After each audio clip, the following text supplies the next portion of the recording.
and he will make the catch without a hat. So the Vikings go down 1, 2, 3, and Marks will come out to face 6, 7, and 8 in Lone Peak's order. We'll be back with the top of the second inning right after this on PG.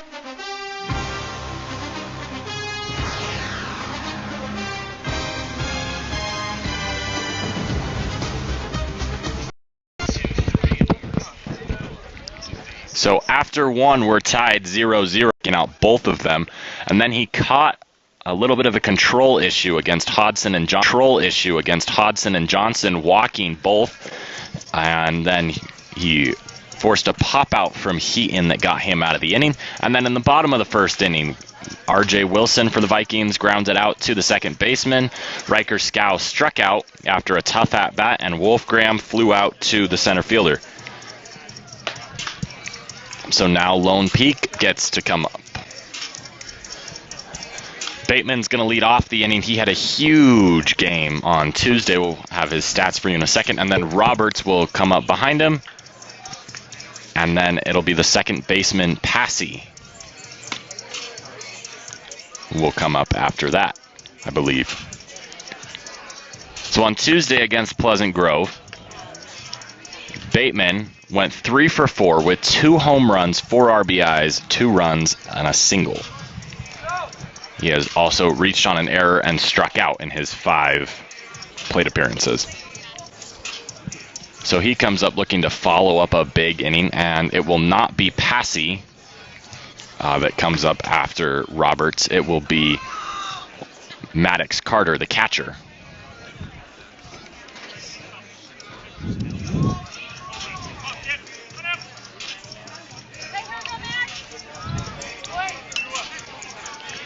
So Max Bateman, the right-hand hitter, comes in to face the right-hand pitcher, Braden Marks,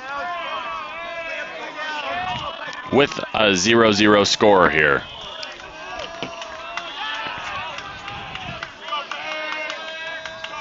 The 0-0. Caught on a missed high fastball. At Hawaii next season, he will graduate this year. The 18-year-old forces a foul ball down the third baseline. His 18-year-old, 6'1", 187.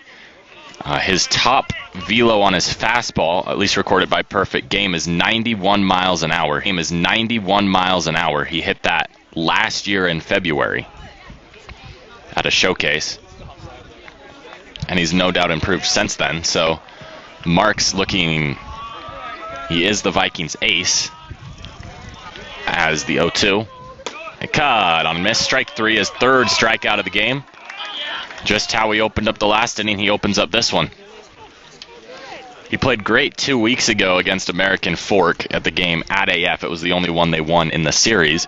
And then last week against Skyridge, he struggled a little bit as the Vikings got mercy ruled on Thursday. We're a run away from mercy ruling Skyridge on Friday, as that's a ball outside. And then got mercy ruled by Lone Peak on Tuesday. So not any close games played by Pleasant Grove the last couple of weeks, as that's fouled. As that one's fouled back right towards us.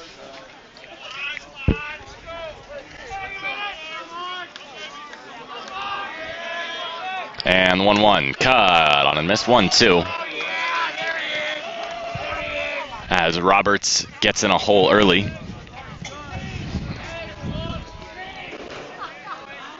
Great command shown by Marks. And the 1-2 is tipped into the glove of Wolfgram, and that'll be his 2nd strikeout of the inning, 4th of the ball game.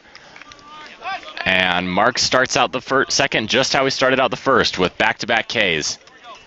See if he can put out Carter, and then he will face Lance Pettit, batting 9th. Pettit pitched last game, as that one's cut on and missed by Carter, the catcher. Pettit pitched the last game for Lone Peak. He went the distance. Went 6 innings, allowing 4 hits, as that pitch is outside. I guess we'll talk a little more about Pettit once he's up.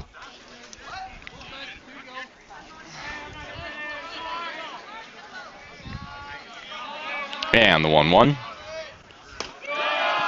Amazing breaking ball for the 1-2. We've got good weather out here for the first time in a couple weeks. It's 66 degrees and sunny. The 1-2. Right down the middle for strike 3.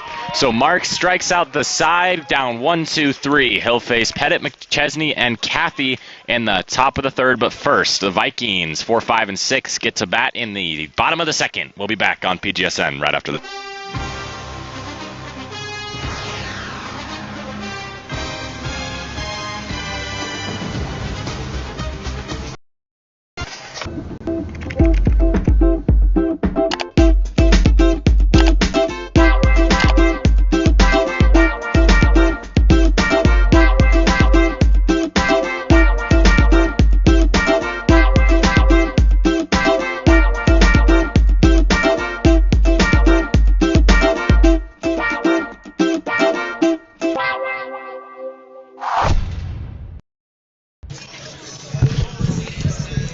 So we're at the bottom of the second inning. Still tied 0-0. Vikings up to bat. 4, 5, and 6 in the order. Tyler Chris Jansen, Hayden Zamboni, and then Slater Scow will be seen this inning as Lone Peak warms up in the field.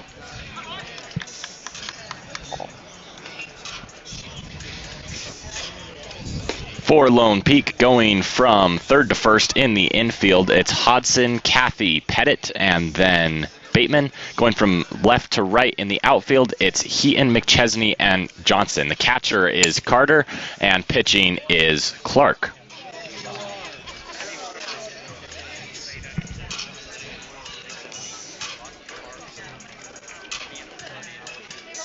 As they'll switch catchers is Carter struck out to end the top of the second, so he had to get ready for the bottom half to come play defense.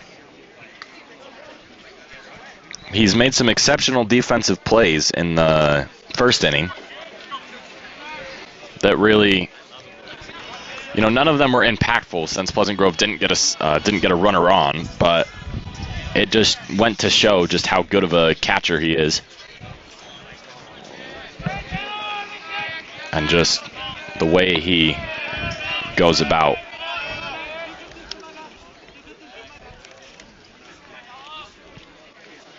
So it'll be Tyler Chris Jansen.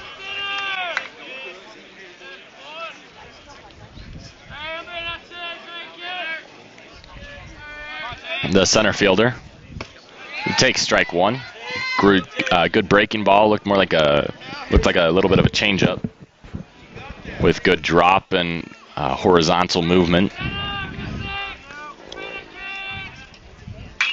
As that one is skied in the infield. Coming on is Kathy, and he'll make the catch.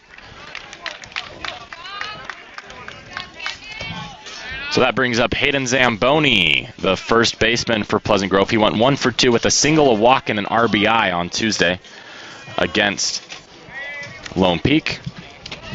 And he looks to do some damage in the bottom of the second.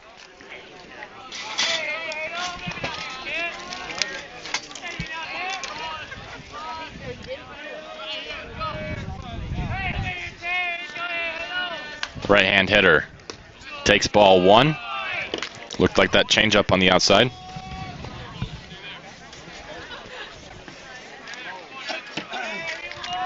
The count is 1-0.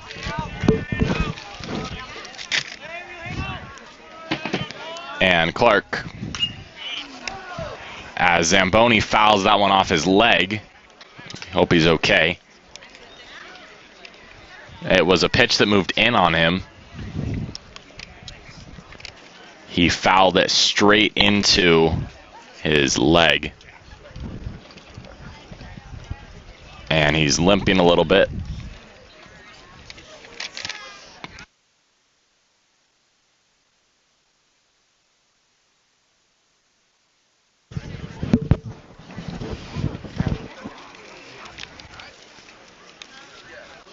And he's limping a little bit still. Getting his wits about him. Coach Henry's going to come in from third base and talk to him.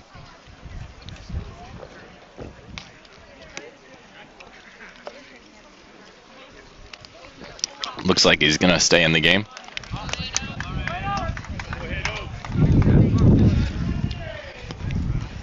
So the count is 1-1.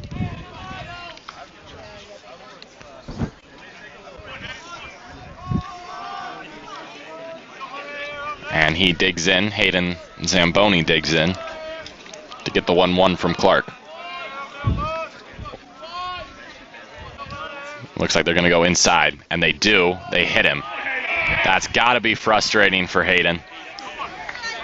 He fouls one off his leg. And Clark started walking towards him like he had something to say. And they are going to pinch run Robinson. Zamboni seems to get hit a lot. He did not get hit in the last game, but he's been hit a couple times this season. And there's got to be a point where, you know, you've just had enough. The pinch runner is Brock Robinson, number 3. And we'll see what the Vikings do with the runner on first. When they were playing Skyridge, whenever there was a runner on first with nobody or one man out, they'd have him steal second. And they brought in the pinch runner, so it'll be interesting to see if that's what the Vikings do here. As that pitch is spiked in the dirt, runner will stay. As it's Slater Scow, the right fielder, up at the dish. The brother of Riker Scow.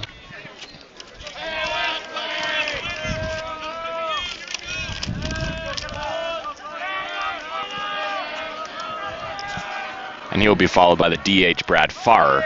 Runner goes, pitches high and out of the glove. So a stolen base for Robinson. And that takes the double play out of order. Carter had the ball in his mitt. He lost it on the transfer, and Carter was safe at second, and now he'll lead off. The second baseman, Pettit, is close enough to the bag to make a play, but Kathy, the shortstop's playing way off. And that ball's rocketed down the left field line and foul out of play towards the Lone Peak bullpen. So it'll be Brad Farr, and then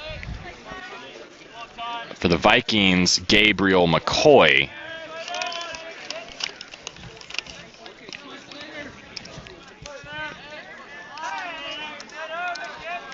Will come up after him. The 2-1 is outside for 3-1. On Tuesday, Riker Scow went 1 for 3 with a double, a strikeout, and an inning-ending double play, 3-3-4.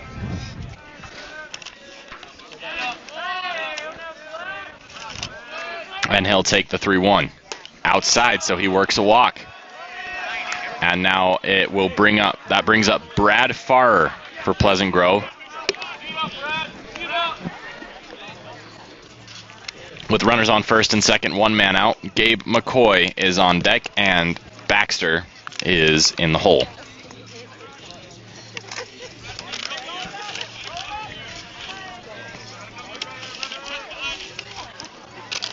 So Slater Scow's on first. The pinch runner, Robinson, is on second. And Farr's at the dish, the DH looking to make an impact. And that pitch is inside, almost hit him.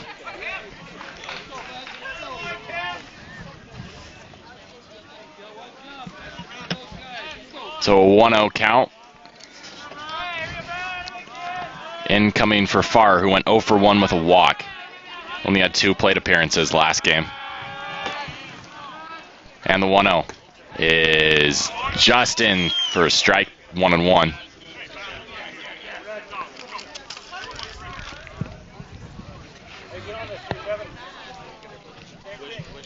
Slater Scow is not being held on, and neither is Robinson, as that pitch is way outside, 2-1. This time it's Kathy who's playing close enough to make a play, and the second baseman, Pettit, is playing off the bag.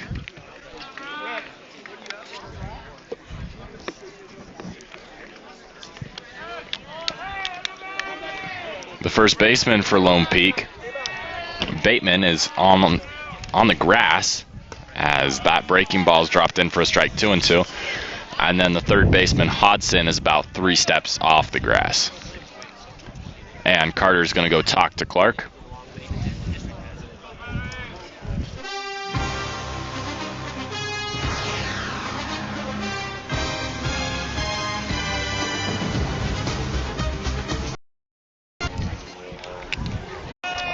Two balls, 2 strikes, 1 man out. Runners on first and second. Pleasant Grove looking to strike first in the second game of this 3-game set against Lone Peak.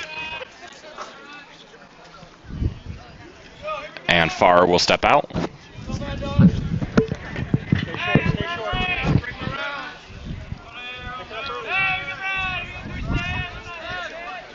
The 2-2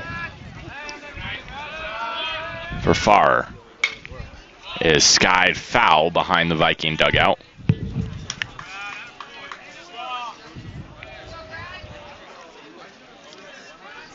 So the count stays 2-2. We'll do it again.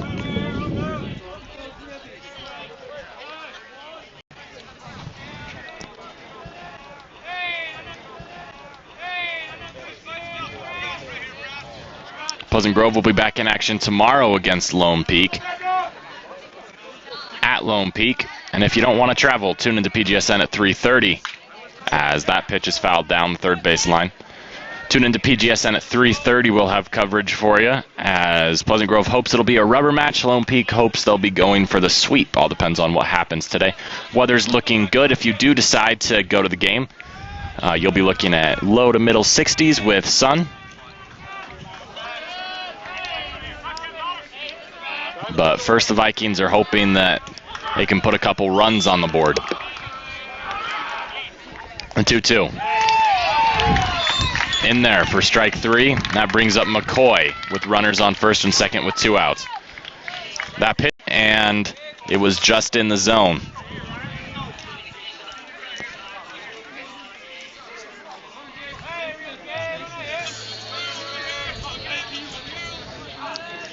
So here's McCoy, the right-handed batter. The 0-0. It's taken for a strike. Looks like the same pitch that he just rung up Farr on. A breaking ball low in the zone. So it's going to be an 0-1 coming into McCoy.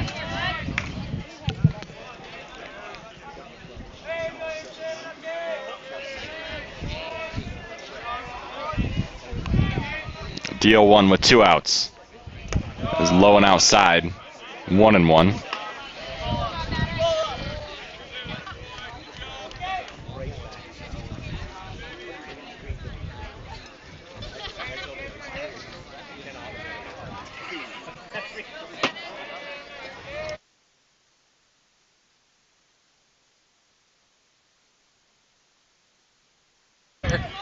The pitch is cut on and missed. So the count moves to 1-2.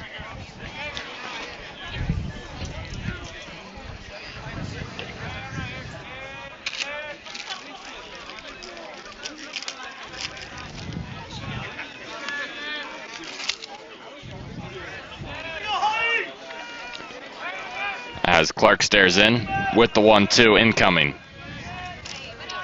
His pitch is hit towards short Cathy Fields. He'll flip to Pettit, and that will do it for the Vikings in this inning, as it's a 6-4 fielder's choice to end it. So no hits, 1 walk, 1 hit by pitch, no runs, 2 men left on the top of the third. Coming up, 9-1-2 in the Lone Peak order for Marks right after this.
0-0. Vikings tied with Lone Peak.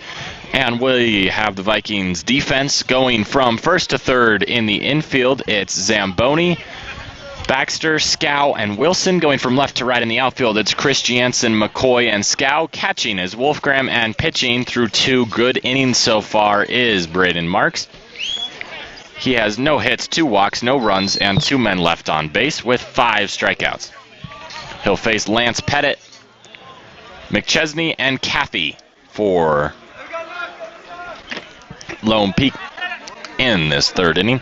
Pettit pitched the last game. He had a good start, actually a very, very good start, as that pitch is high and in near his head. He went 6 innings, allowing 4 hits, 4 earned runs, 3 walks, a strikeout, and 4 runs with no errors behind him, and he exited with the win. As there's a ball by Marks.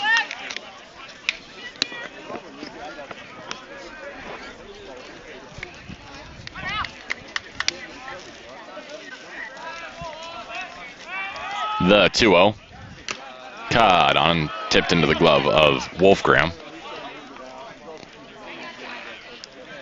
So the count moves to 2-1.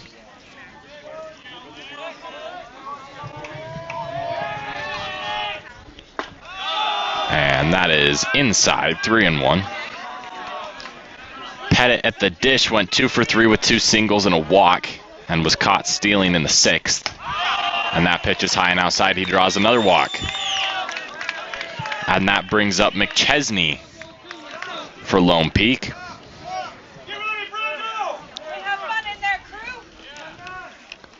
It's Crew McChesney.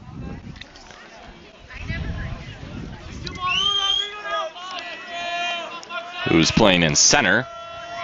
And bats left. The runner on first. The pitch, low, between the legs of Wolfgram, but he makes a good pick.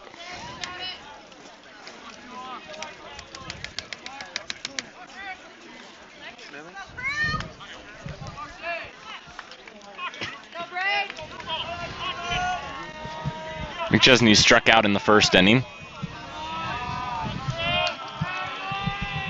And the 1-0 is in there for a strike.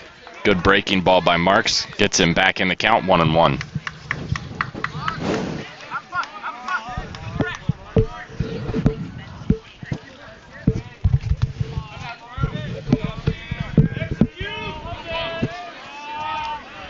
So the 1-1 pitch with Pettit on first. McChesney thought about it for a second. The ball lands in the dirt for the 2-1.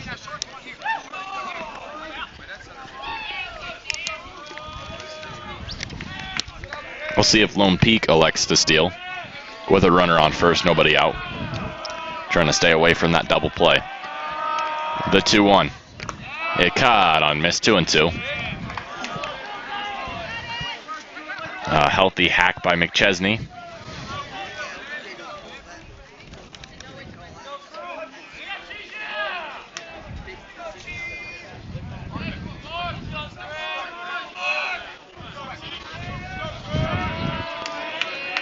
A 2-2 count. Marks to McChesney. Runner goes. Pitches outside. Throw. Not in time. A stolen base for Pettit. A good throw by Wolfgram, but an even better jump by Pettit. And now it's runners on with a runner on second with nobody out. Count is full.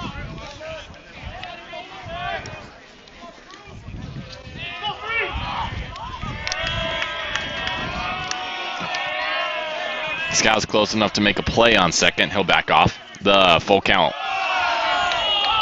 It's taken for a ball. So 2 straight walks to open the inning. That's walks numbers 3 and 4 for Marks. He's gotten 6 outs. 5 of them have been strikeouts. It's Cathy who's up now. It's Brandon Cathy. His brother, also Hunter Cathy, wearing number 12.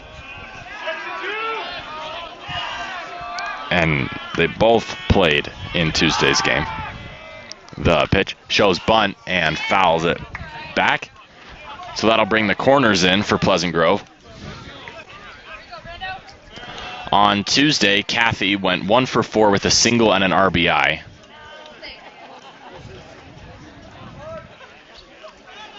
Two groundouts and a strikeout to go with it, and then he scored a run on an error.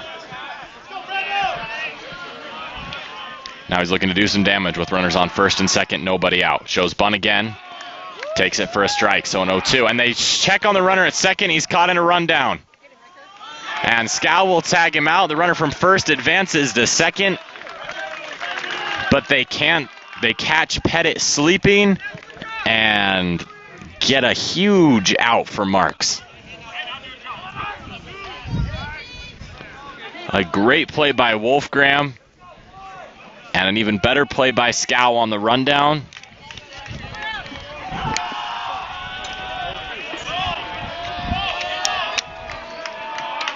So now it's McChesney on first.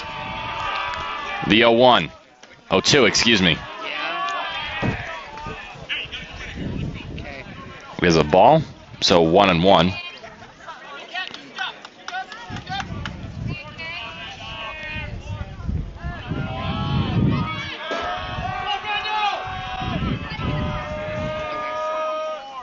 And the pitch is grounded towards the pitcher, Marks. He'll make the throw to first. Runner advances to third, but there are 2 outs now.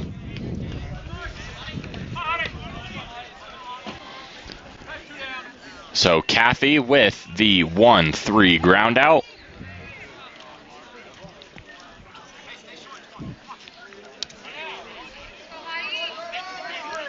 That brings up Hodson, the third baseman, with 2 outs. Runner on third. A chance to score the first run of the ball game for either team and give Lone Peak an early lead.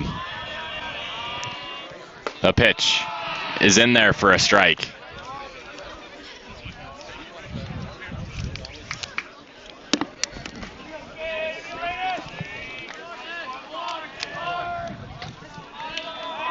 So the 0-1 coming into Hodson. Caught on and missed 0-2. He drew a walk in the first inning.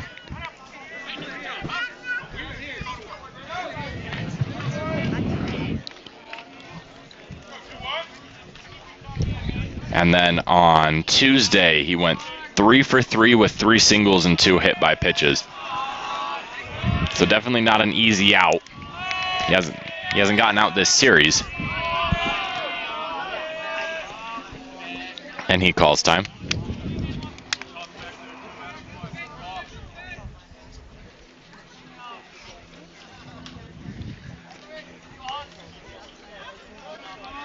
So the 0-1 count coming into Hodson. Marks with 2 outs, one on a caught stealing and the other on a ground out. As that fastball is grabbed high by Wolfgram, count moves 1-1. Marks has 5 strikeouts so far. Adding to that total would be a huge out for him.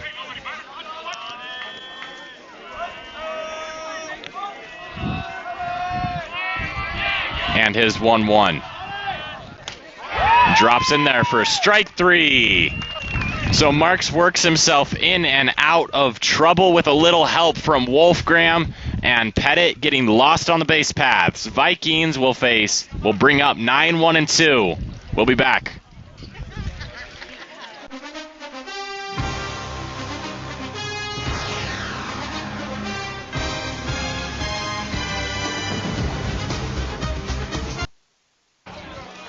So Zamboni will not be returning to this game. He has ice on his knee, and he will not be playing first.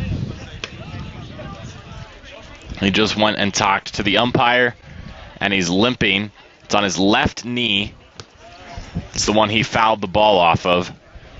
So not good news for the Vikings, as that's a big presence in the lineup. Zamboni leaves in the 3rd inning with an injury.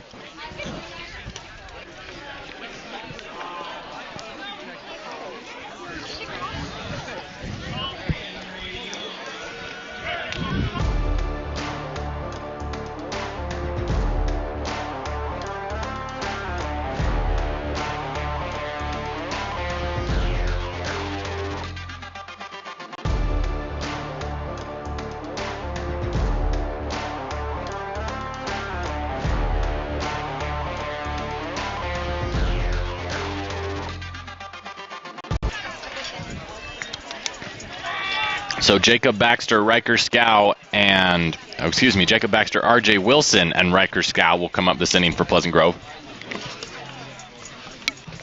We don't know who is replacing Zamboni for Pleasant Grove just yet. I'll let you know as soon as we know, as that pitch is taken for a ball low and away. So 1-0 to Baxter. On Tuesday, Baxter went 0 for 2 with 2 groundouts. And that's all he saw, as that pitch is grounded past the pitcher. Second baseman Pettit Fields throws in time.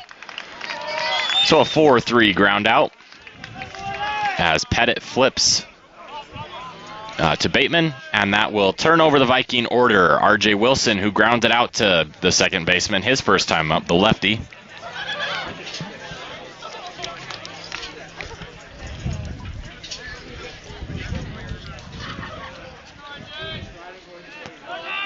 Returned to the lineup on Thursday, I believe, against Skyridge last week, as that pitch is skied foul and out of play behind Lone Peak's dugout. He got injured in St. George during a Pleasant Grove tournament and then missed a couple weeks. But he's still looking for it a little bit at the plate, but defensively he's a big presence at third base for Pleasant Grove. That was trying to have a couple stop gaps waiting for him to come back. So the 0-1 almost hits him, just gets out of the way. 1-1. There was an incident in the Phillies game a couple days ago where the batter just told the umpire he got hit and was awarded first base. Wonder if that would have worked there for Wilson. The 1-1 is skied just over the head of the shortstop, Cathy, and Wilson will round first and thought about a double. He's going to stick with his single. So a 1-out single from Wilson brings up Riker Scow with the runner on, and brings us to ask the question one more time of whether or not the Vikings will steal. They stole last time with the pinch runner Robinson on 0 or 1 people out. We'll see if they elect to do it here. Likely won't do it on the first pitch. And that one is through the legs, and the runner will go to second, and then Wilson's in there by a mile, so he advances on a passed ball.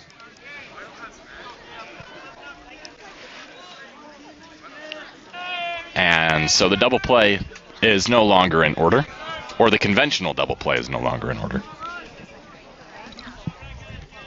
He's with the runner on second, Scow, the 1-0. That pitch is low and outside, 2-0. Wilson is taking a huge lead off second. He's probably 30 feet, a third of the way towards third base once the pitch gets to the catcher, because nobody's holding him on. The 2-0 to Riker. Right down the middle for a strike.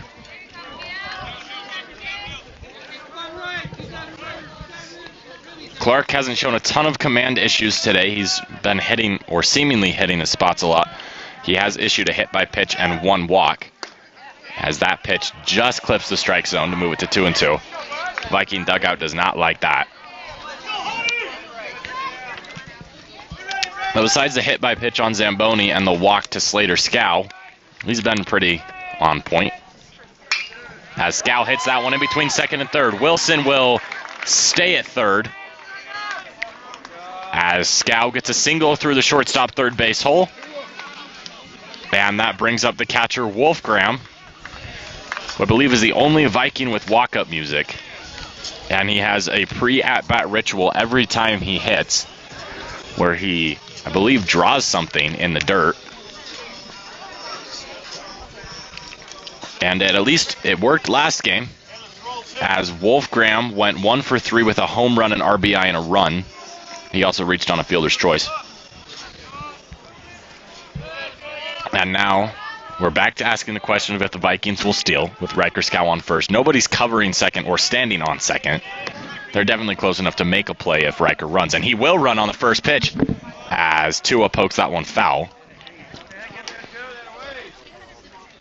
So the Vikings didn't really show a willingness to run until that Skyridge series, and now they're running left and right. Runners on the corners. It's Riker Scow on first, RJ Wilson on third. He ran on the last pitch, and they'll check on him here. And he's back safely.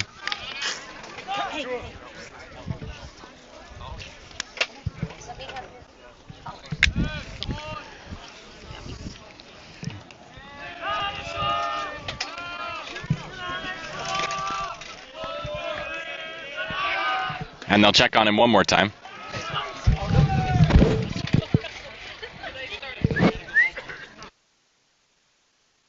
Can't go anywhere, right?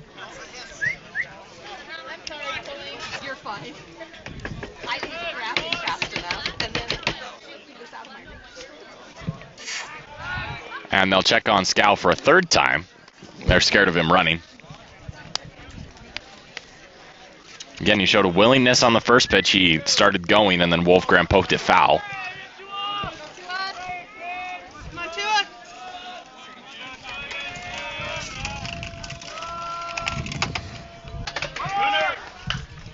And the runner goes again as Tua fouls it off. So it looks like almost no matter what, Scow's going to go, even after being checked on 3 times.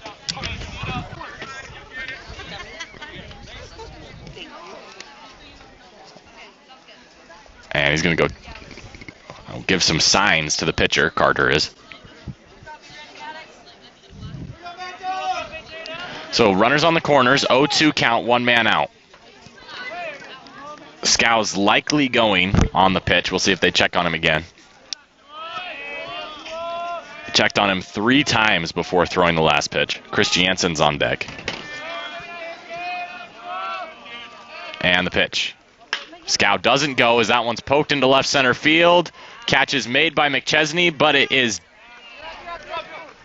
deep enough to score a run. So the Vikings get on the board first, as it's the sacrifice fly by Wolfgram and an RBI. So it's 1-0 Vikings. And Riker Scow stays on first with Chris Jansen coming up. 2 men out. That's to a second RBI of the series, as he drove himself in last time, or on Tuesday. Then he drives in Wilson today on the sacrifice fly. Here's Chris Jansen. They're going to check on Scow. He's likely going to stay put now that the double play wouldn't matter. They just need 1 out to get out of this inning.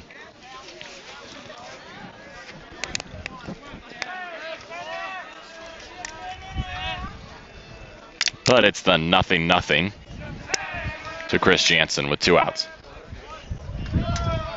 And the ball's in the dirt. Scow goes, and he's to second safely. Some good speed for Riker. As he originally wasn't going, the pitch got lost by Carter, and so Scow advances.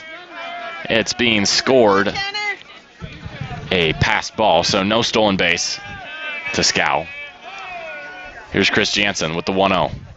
That pitch is high for a ball, so 2-0. As Scow's doing what Wilson was doing off second, they have about 30 feet off second base once the pitch reaches the catcher, because just no one's holding him on. As that breaking ball goes in the dirt. So 3-0.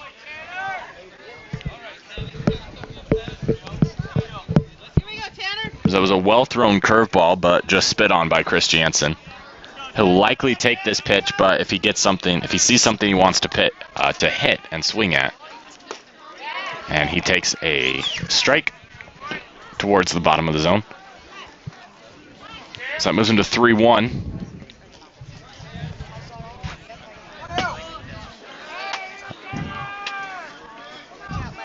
The 3-1 is skied in the infield, and it'll be caught by the third baseman. So the Vikings go down, but not before scoring a run. The Wolfgram sacrifice fly puts the Vikings up 1-0. Top of the fourth coming up next.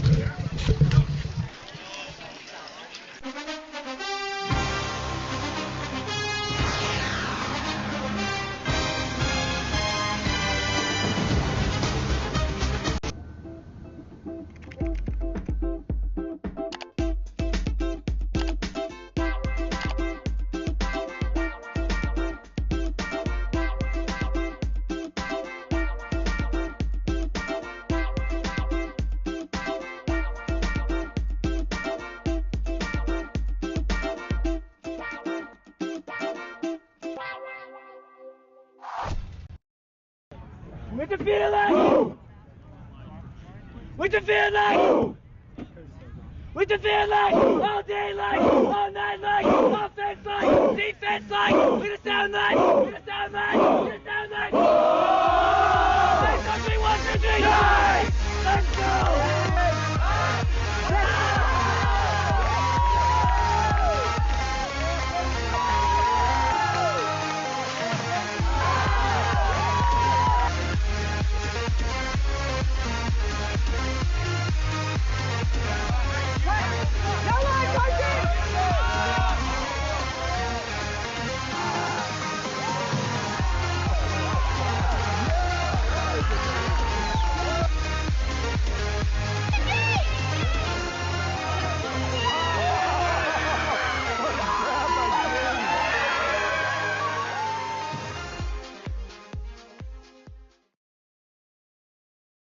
Order. They're facing Johnson, Heaton, and Bateman.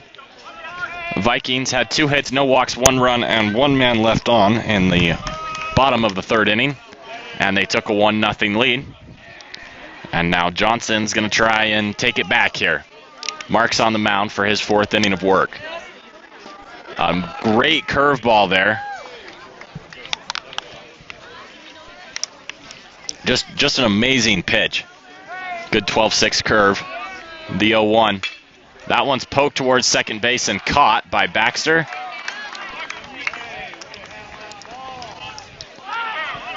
And so that brings up Heaton with nobody on and 1 man out. For a second, Johnson thought that hit dirt. He was running it out after the catch was made, but as that pitch is fouled, as he hit 90 on that fastball. So Marks is in peak form right now after he missed a couple days during the AF series, as that pitch is foul but caught by the first baseman. The replacement for the replacement for Zamboni defensively and offensively is Tyler Gardner.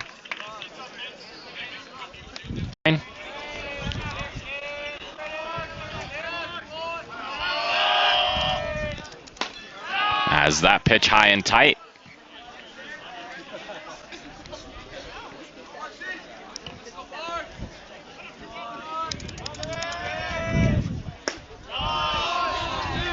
And the 1-1 now. So Gardner comes in after Zamboni fouls a pitch off his leg. He finished his at-bat, got hit by a pitch, took first, then got pinch ran for by Robinson. And ultimately, he is out for the rest of the game and likely will miss tomorrow as well. We wish him the best in recovery. As that pitch is skied foul, Wolfgram goes back and makes the catch falling backwards. So 1, 2, 3 for Braden Marks, and he is fired up about it. The bottom of the fourth incoming right after this.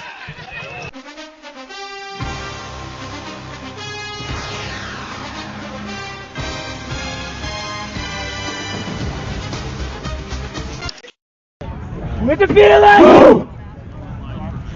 With the feeling! We defend like all day like all night like offense like defense like we the sound like we the sound like we the sound like. Something 1, 2, 3, 9. Let's go.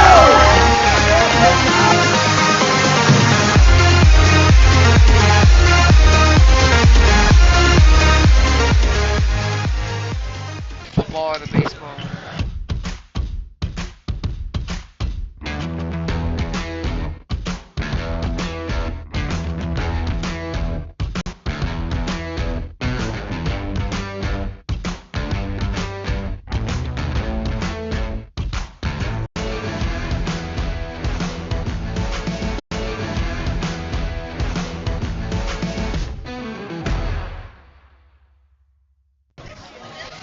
So Braden Marks, to end that inning, there was a foul up behind the plate. Wolfgram was going back. Marks helped him locate it. Don't know if you could hear it over the mic, but he was yelling back, back, back. Wolfgram ended up falling backwards and making the catch, and Marks gave him a huge bear hug. So a quick 1-2-3 inning for Marks, and that brings up the Viking offense. It's Tyler Gardner replacing the injured Zamboni, and then Slater Scow and Brad Farrer.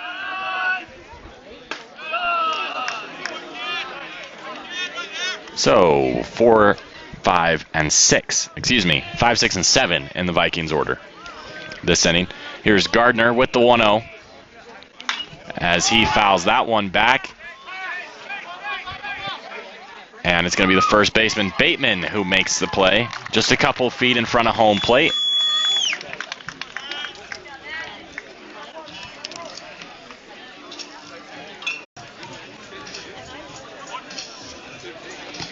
So the pop out to the first baseman for Gardner in his first at-bat this game. Now it's Slater Scow, who walked his first time up. And he'll line that one to left center field, and it'll dunk in for a base hit. He'll take his single. So a good piece of hitting by Scow. Looked like he was going to let the pitch get past him. Took a good swing at it. Poked it over the head of Kathy, and now there's a runner on first for Brad Farrer, who struck out his first time up. Went 0 for 1 with a walk on Tuesday.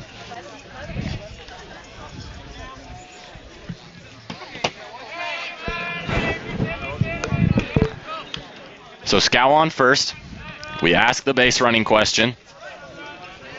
Will he go? And they're going to check on him. He's in there safely.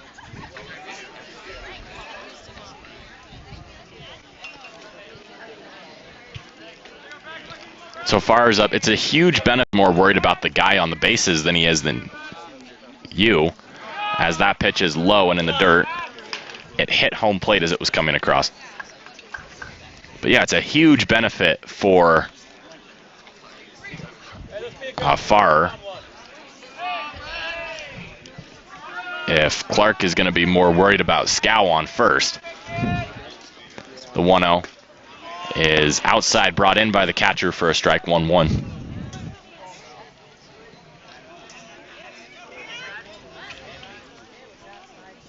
Let's go. Let's sit back and drive it. Sit back. So a 1-1 with 1 out and a man on first.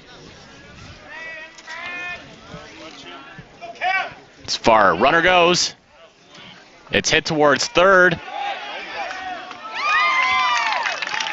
And the runner at second is safe, so the stolen base ends up working out for Pleasant Grove. Lone Peak thought they got out of the inning. Slater's jump ended up benefiting Pleasant Grove. As Farr grounds out, one of the weirder lines you'll see, a 6-4-3 ground out. And that brings up McCoy with a runner on second.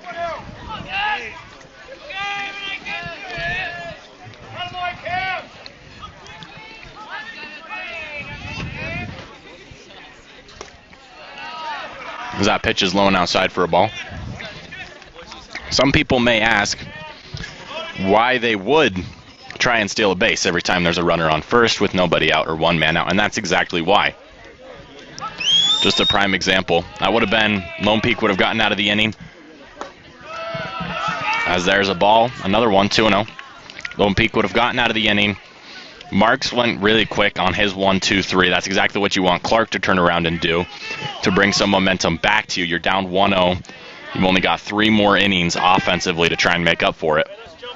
It's not like impossible for them. The game is definitely not out of reach, but as that pitch is fouled back towards us, you'd love to have that 1-2-3, or I guess only faced 3 batters for Clark. And instead, Scow's jump gets him safe at second. And Farr is the only one out on the play.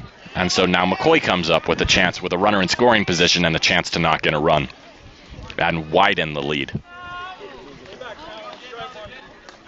As he's going to get the 2-0, the 2-1, excuse me. Now it's a 3-1. So Baxter is on deck with RJ Wilson in the hole. Should it come to Wilson? Vikings are hoping it does.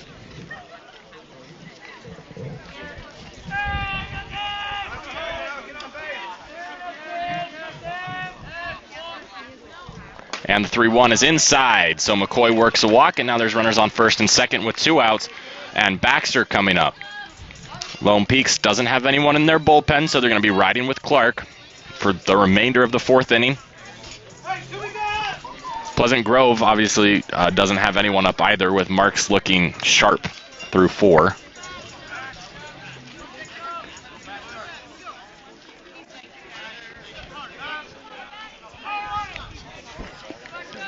And now it's Baxter. Runners on first and second, 2 outs. And he shows bunt, and he's going to go. Back to the pitcher. That throw is sailed over the first baseman's head. Slater, Scow rounds third. He's coming home. McCoy rounds third. He's coming home. And he is not in time. He gets thrown out at the plate, but not before the Vikings score a run. It's 2-0 Vikings, and the top of the 5th inning is coming up right after this.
So through 4 innings, it's Pleasant Grove 2, Lone Peak nothing after a chaotic final play there. Baxter laid down the bunt. It was fielded cleanly by Clark. He threw it to Bateman, and he sailed it over his head, which allowed Slater Scow to score. And then Coach Henry sent McCoy home, going from first to home. A dart of a throw by Bateman beat him by about 20 feet, and then he was tagged out at home. So 1 hit, no walks, 1 run, 1 man left on base, and 1 error in that half of the inning. And that brings up Lone Peak 7, 8, and 9. It's Roberts, Carter, and Pettit against Marks in the 5th inning.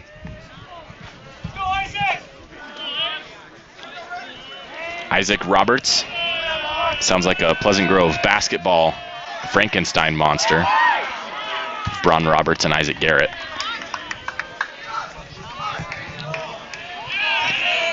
Takes strike 1, 0-1. Marks has 6 strikeouts today, as there's a beautiful curveball to get up on the count 0-2. The 4th inning was the first inning he didn't have a strikeout, but I'm sure he's fine with that. A line out to the second baseman, a foul out to the third baseman, and then just a beautiful display of pitcher-catcher chemistry to finish it off with Marks directing Wolfgram to the ball and then giving him a huge bear hug after. The 0-2. Caught on and missed through the legs of Wolfgram. He's not going to get the put out in time, so the runner's safe at first.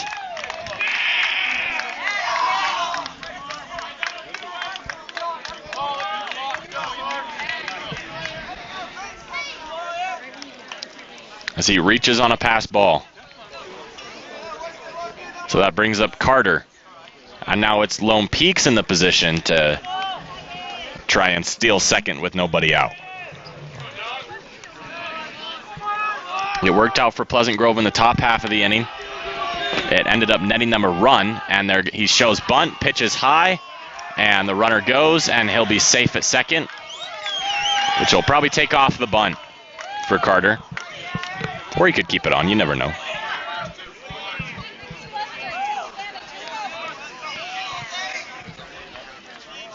So reach on a pass ball and then advances to second on another pass ball.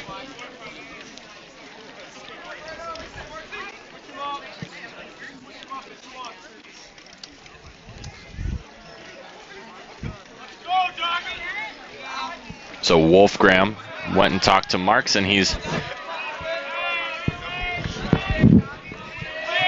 back behind the plate. It's a 1-0. In there for a strike. Beautiful frame job by Wolfgram. Moves it to 1-1. For those of you that don't know what framing is, it's basically lying to the umpire. A catcher will take a ball outside the strike zone and move it into the strike zone, trying to deceive the umpire into calling something that wasn't a strike. As that one's correctly called a ball. 2-1.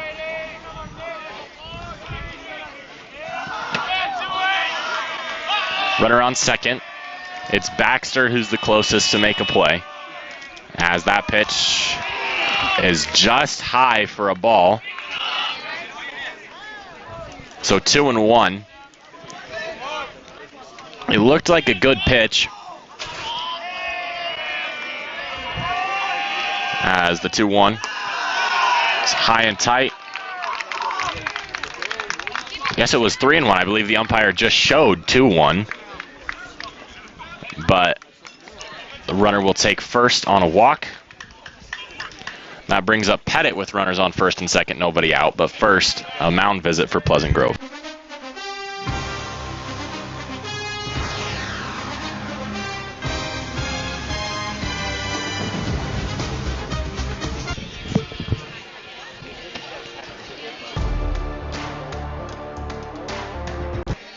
So Mark's in a little bit of trouble here with Roberts on second, Carter on first, and nobody out. We're going to talk about how they're going to face Pettit and then how they're going to face McChesney. McChesney is the big fish here. He is a BYU commit, a senior, a really good center fielder. 5'11", 175, 18 years old. He can pitch, too, if he needs to. And that's who will come up after Pettit. You always hear teams say a triple play right now would be nice, and it would be nice for Pleasant Grove. Infield is in, and Pettit shows bunt. He drops it foul. I apologize. The infield was not in. The corners were in. And so it was Gardner and Wilson who were both playing in on the dirt, in on the grass. And they'll stay where they were playing. You know, the best possible scenario for here would be a pop-out bunt for Pettit.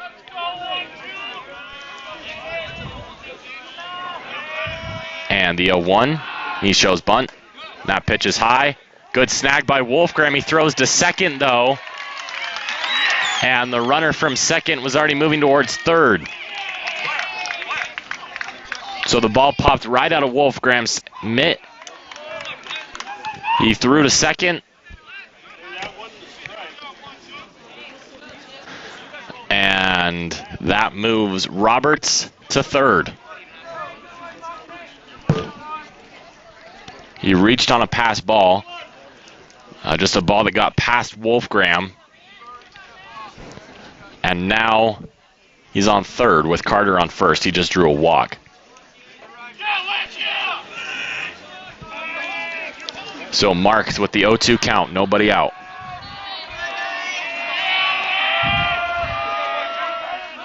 Runner goes. The pitch. Throws not in time. He takes out a fielder. And the throw went above both the shortstop and second baseman's glove and into center field. So a run scores. And now there's a runner on second. And that will be scored an error.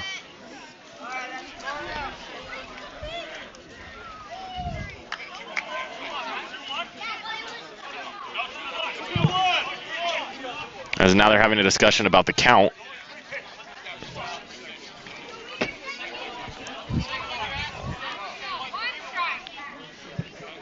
PG believes it's 1-2, and Lone Peak believes it's 2-1.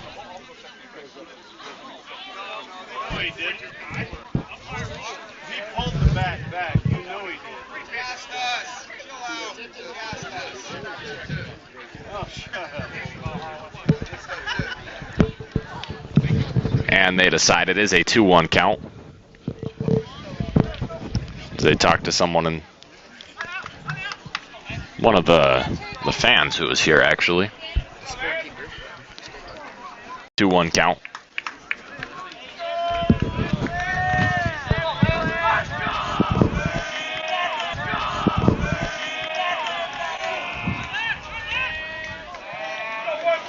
As it's an E2 that scores the run. Now there's a runner on second with nobody out. And it's Lance Pettit still at the dish, the 2-1. Almost hits him. Count moves up to 3-1. Marks goes high and tight.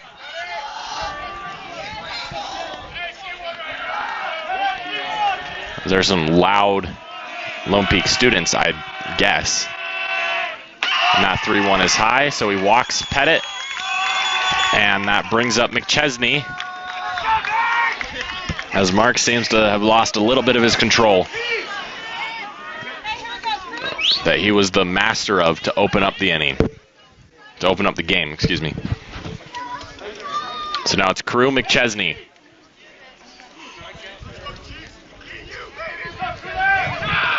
Runners on first and second, nobody out. The 0-0. He shows bunt. Pitch is in there for a strike. Throw to third is in time. Gets him on the helmet. So the runner is caught stealing. That's a huge throw out by Wolfgram. As Carter is caught stealing. And now it's just Pettit on first with one man out. Still a lot of damage that could be done by McChesney. He's a very talented player.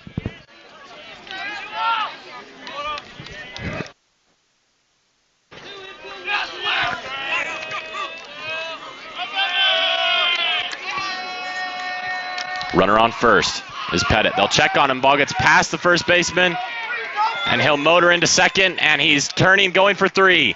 The throw is not in time. They called him safe. Marks is upset about it. The left fielder, Chris Jansen, is upset about it.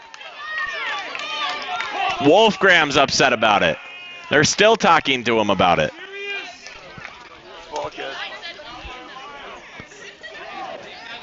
And Coach Henry is going to stand on the first baseline and talk to the umpire about it. See if we can hear a little bit of this.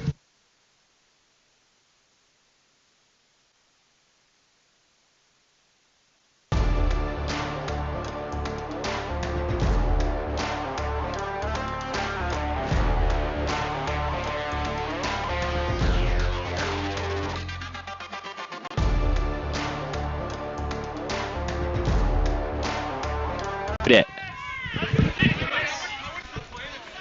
So Coach Henry wanted the umpires to talk about it. They talked about it, decided he was safe, and Coach Henry was not happy about it. So a runner on third with one man out after a tough break for Pleasant Grove. The third baseman, Wilson, is in on the grass. And Gardner is just behind the grass. So it's a 1-0 count, I believe. And the pitch. Curveball outside.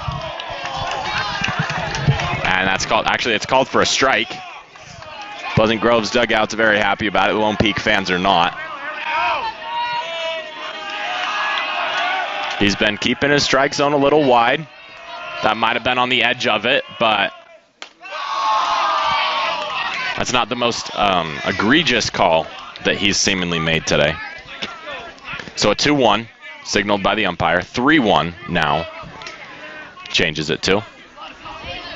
He'll stick with 3-1. McChesney at the dish. Runner on third, one man out. The 3-1 is fouled back. It'll stay in play. And caught by the third baseman. So a second out. It was not a foul, it was a fair ball, but the catch was made nonetheless. So a pop out to third base, and that brings up Cathy with two men out. Pleasant Grove up 2-1, runner on third. McChesney is upset with the result of his plate appearance. Wanted to drive the run in. And he swung at a 3-1 pitch that was on the border. So the 0-0. Cut on and missed. Great movement on that pitch by Marks.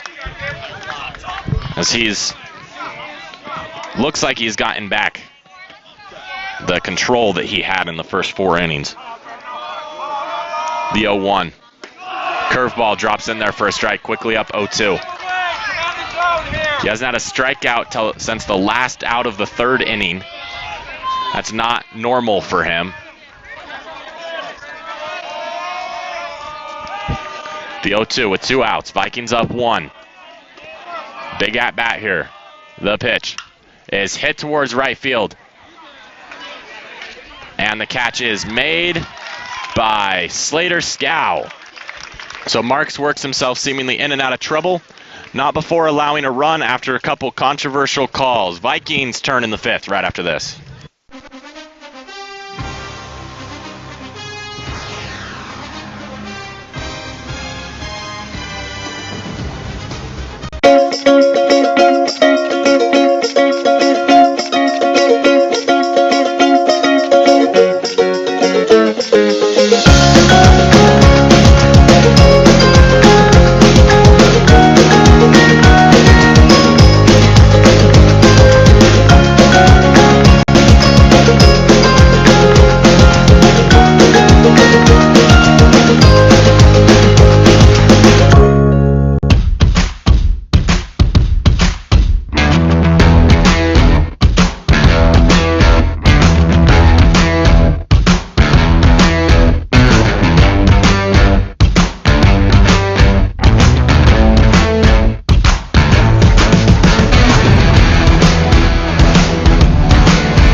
So the Vikings will come up in the bottom of the 5th inning.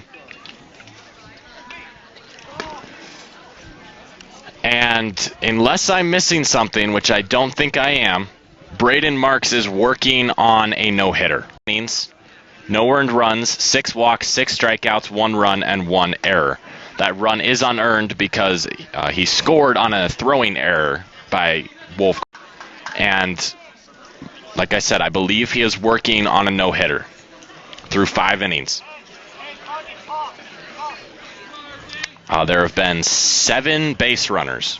6 of them reached on walks, and 1 of them reached on a passed ball, dropped third strike, which does not count as a hit. So no hits allowed by Marks, but we'll worry about that more in the top of the 6th. Right now, the Vikings are up to bat in the bottom of the 5th. And it's R.J. Wilson. It's the top 3 of the Vikings order. R.J. Wilson, Riker Scow, and Tua Wolfgram. Wilson singled and scored a run in the 3rd inning and then grounded out in leading off.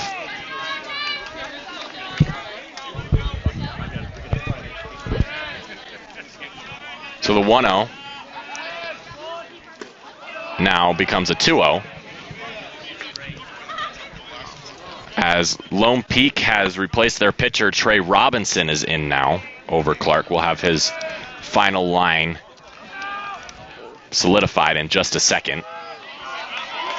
As that's a 2-1, that pitch looked way outside, but the call was made for Robinson. So the 2-1 is low, 3-1. Clark's final line, he goes 4 innings, allowing only 3 hits, 1 earned run, 2 walks, 2 strikeouts, 2 runs, and 1 error behind him. And that brings up Robinson to pitch now, who, that's the same pitch that was seemingly outside earlier in the at-bat, and he gets another strike called on it, so the count moves full. As that is fouled towards the first base line. Play can't be made by the Vikings first base coach. It's going to roll into the dugout, into the bullpen, excuse me.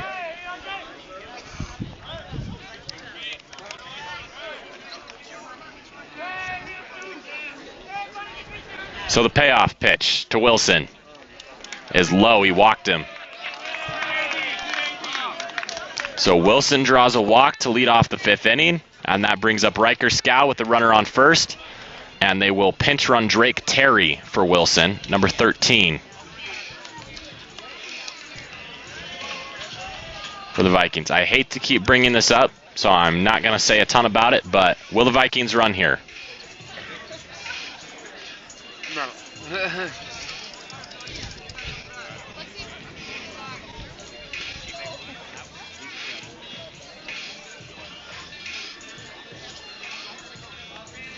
Long set of signs given by Coach Henry. And Terry takes his lead off first.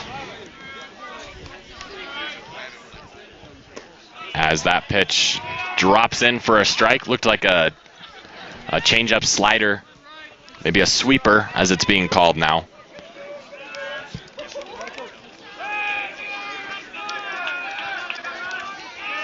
And that Scow drops a bunt. Runner will advance. Throw. Pulled him off the bag. He's safe at first.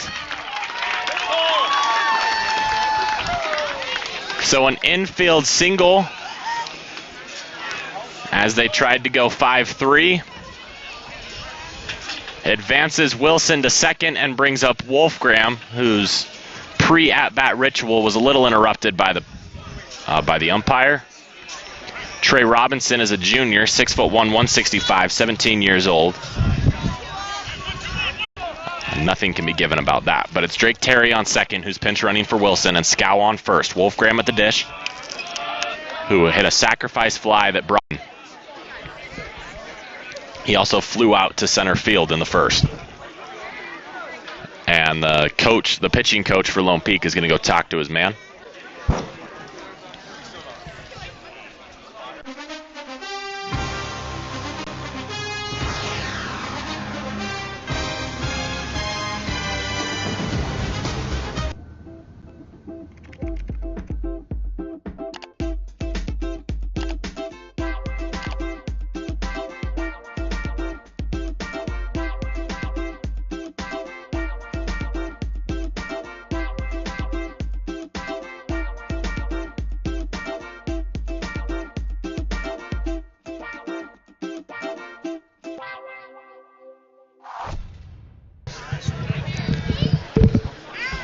We'd like to remind you of tomorrow's stream at 3:30 p.m. as Pleasant Grove takes on Lone Peak for the 3rd time and final time during the regular season. They're hoping it's going to be a rubber match. If they can take this one, they're up 2-1. Pitch that moves the count to 2-0. Vikings up just run off a sacrifice fly by Wolfgram, and then their second run on an error in the 4th inning. A throwing error by the pitcher to first base as Wolfgram pokes that straight up. Catch is made by the second baseman. Runners will stay where they are. So a pop out to Pettit brings up Chris Jansen, who popped out twice, once to third and once to short. Now he has his runners on first and second. And then on the flip side, Lone Peak scored their run on an error in the 5th inning as Wolfgram tried to catch someone stealing. Throw sailed over the head of the shortstop and his safety valve behind him. As Chris Jansen shows bunt, ball is way outside in the dirt. And the count moves to 1-0.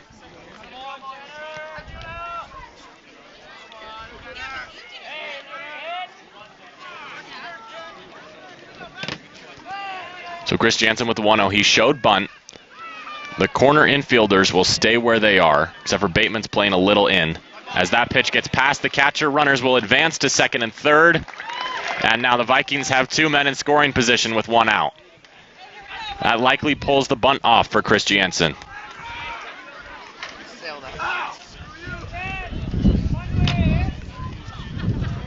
So he has an RBI opportunity here in the bottom of the 5th. As Lone Peak sends a man to the bullpen to get warm. This is Robinson's first inning. He has 1 out on the Wolfgram pop-up. As that pitch is behind.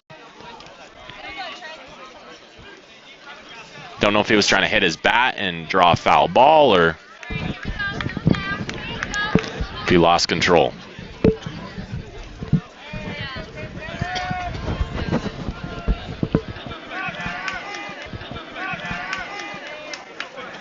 Foul ball trick is one, as that pitch is taken for a walk. So the bases are loaded now for Tyler Gardner, who is replacing the injured Hayden Zamboni. We'll see what he can do, as Lone Peak is going to bring a man in from the bullpen. So Robinson only goes a third of an inning and is responsible for all 3 runners on.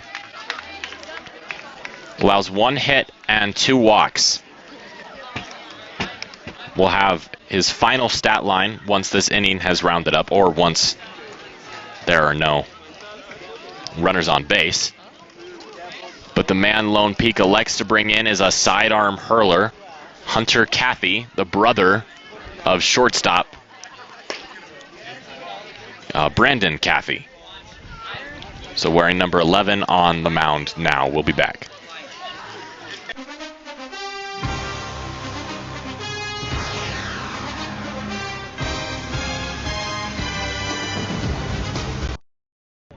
With the feeling! With the feeling! With the feeling! All day like, all night like, offense like, defense like, with the sound like, with the sound like, with the sound like. Hey, 1, 2, 3, nice! Let's go!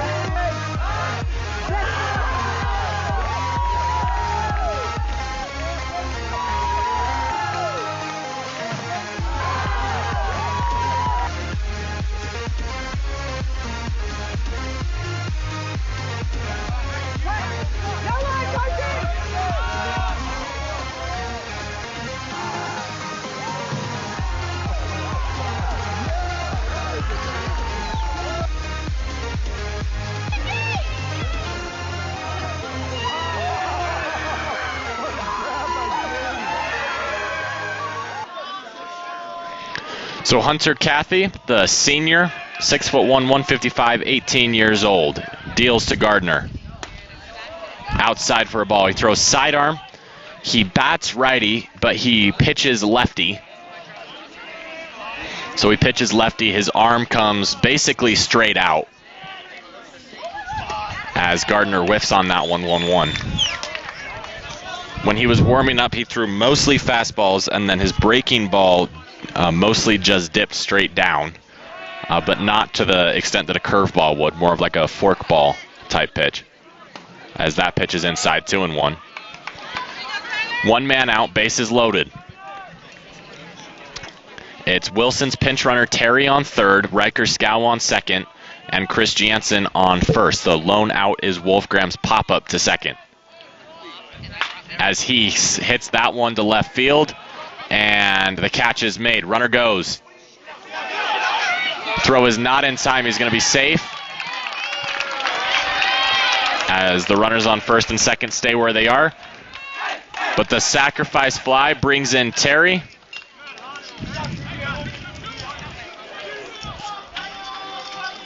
And runners on first and second with 2 outs for Slater Scow.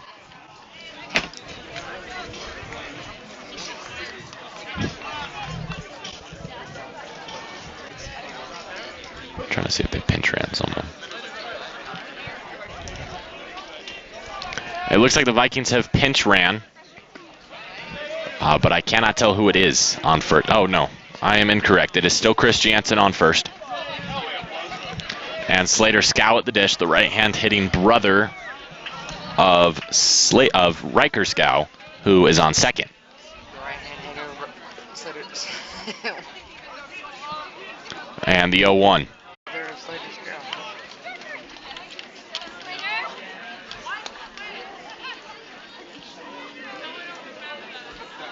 Second and third. So 2 runners in scoring position for Slater, who has singled and walked today, and he scored a run. So a 2-1 incoming by Kathy. Slater takes a strike.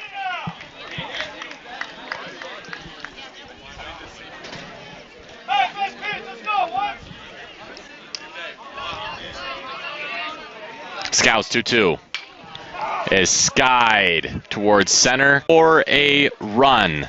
1 hit, 2 walks, 1 run, and 2 men left on base. Braden Marks looking to continue his no-hitter coming out in the 6th inning of work. We'll have that and Kathy's and Robinson's final line right after.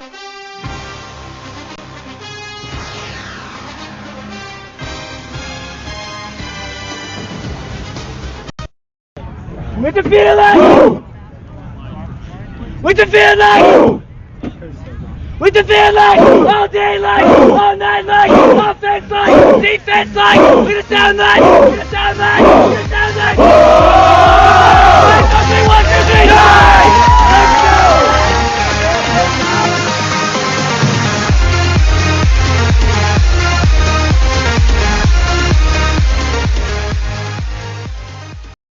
People. So, Hodson, Johnson, and Heaton, who have walked, combined, they've walked twice, struck out once, and then put the ball in play, but got out the other 3 times. So, an interesting series, or I guess an interesting inning here for Marks. Vikings only up 3-1. They've been in control most of the game. Marks has not allowed a hit. The only base runner that he allowed not on a walk reached on a drop 3rd strike, which does not count as a hit. So he has not allowed a hit. Most important thing is, and this will sound dumb, as that one's fouled off the umpire's chest and his mat. Seems like both the catcher Wolfgram and the hitter are okay.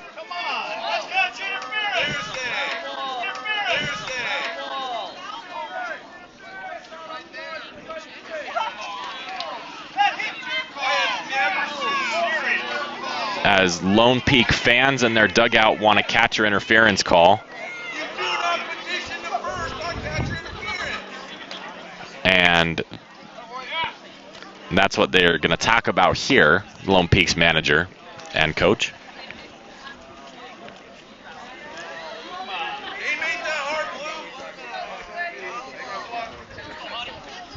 Wolfgram and Hodson are just going to have a chat.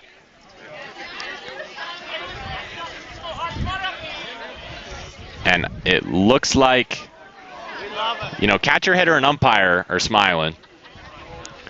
I believe it should be 0-1. I think it was a foul ball.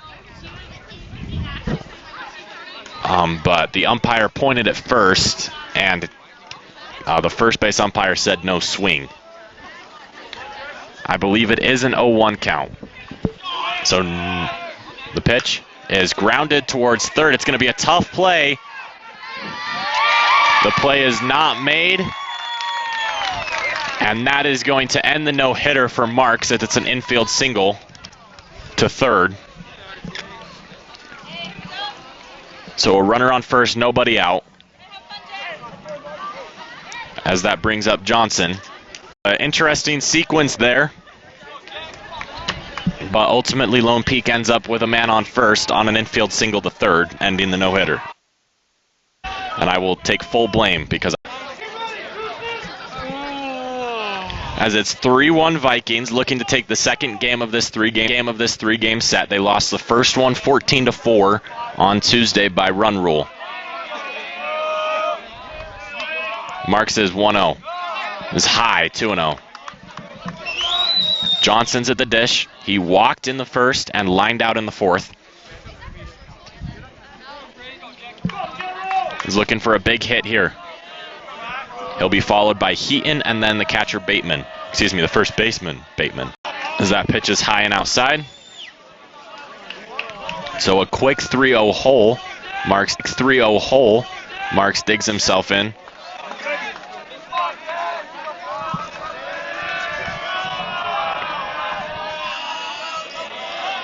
It's 3-0 pitch with the runner on first. Drops in for a strike. Johnson was about to throw his bat towards the dugout and take his base, excuse me. But he'll step back in the box for a 3-1. Hodson leads off first. The pitch is hit, and the catch can't be made by the second baseman, Baxter. And Hodson will stay at second. So the single just out of reach of the second baseman into center field, and now there are runners on first and second. It's Heaton up now.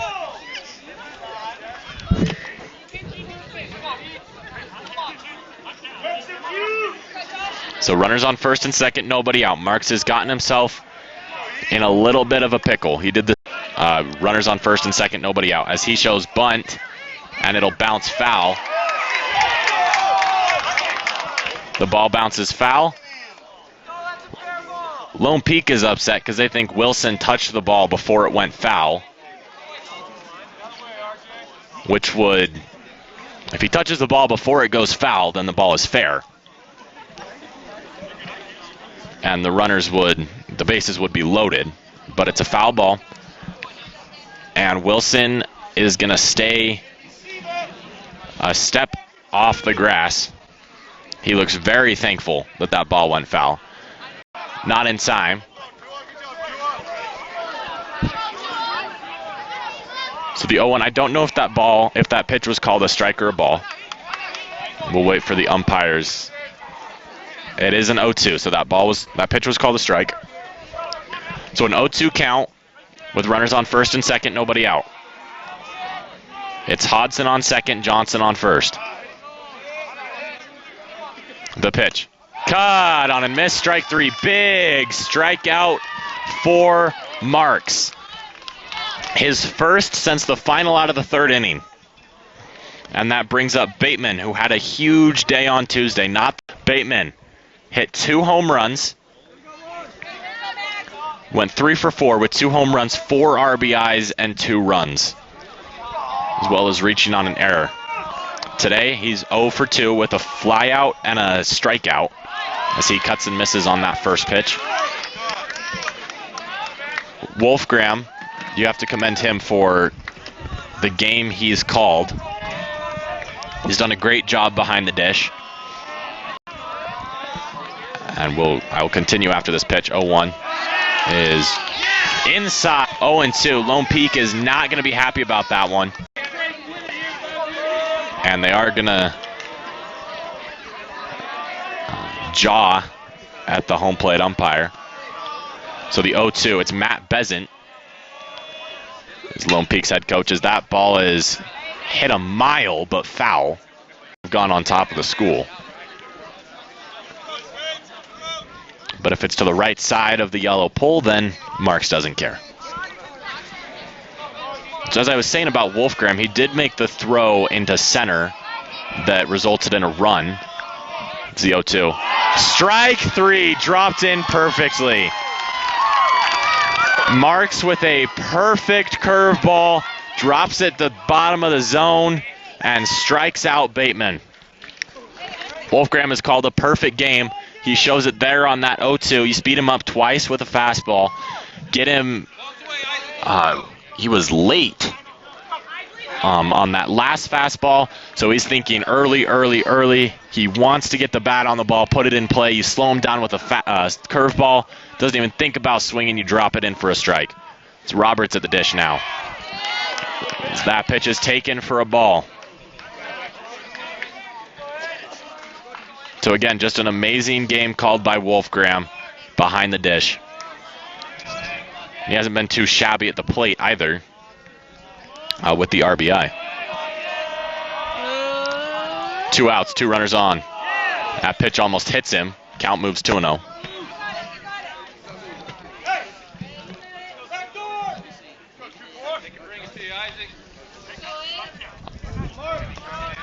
Isaac Roberts reached on the pass ball in the last inning, scored a run on an error. That's Lone Peak's lone run. But they're threatening here. The 2-0 is in there for a strike. Roberts turned to try and get out of the way of it and moved back in the zone. Isaac Roberts, the left-hand hitter. On Tuesday, went 2 for 3 with 2 singles, a walk, and a run. A 2-1. Cut on and missed 2-2. Big pitch by Marks, high fastball. Blew it right by him. Marks hits 90 consistently on that fastball. The catcher, Carter, is on deck. He has his leg protectors on. So if he doesn't come up to bat, it'll be a little easier for him to get ready to go catch.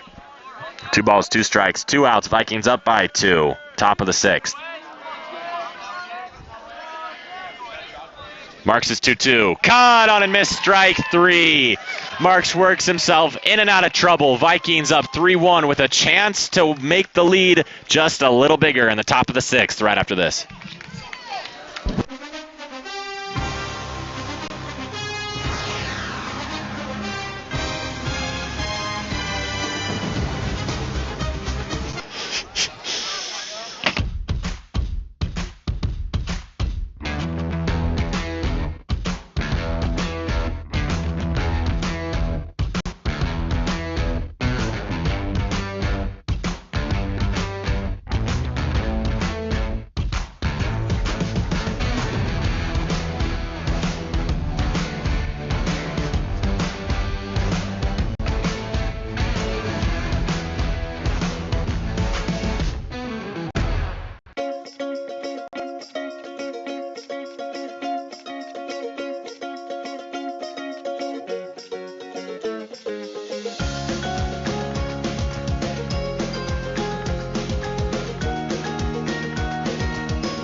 Especially Lone Peak with basketball.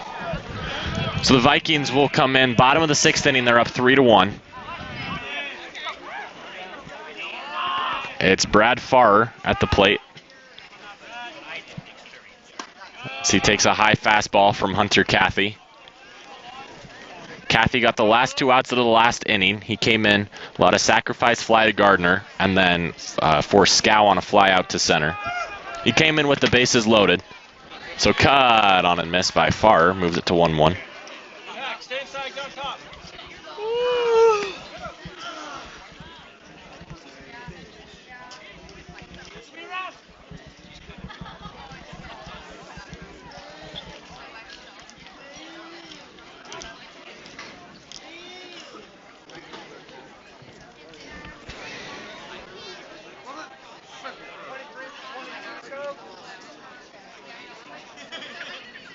Find a way on. So 1-1.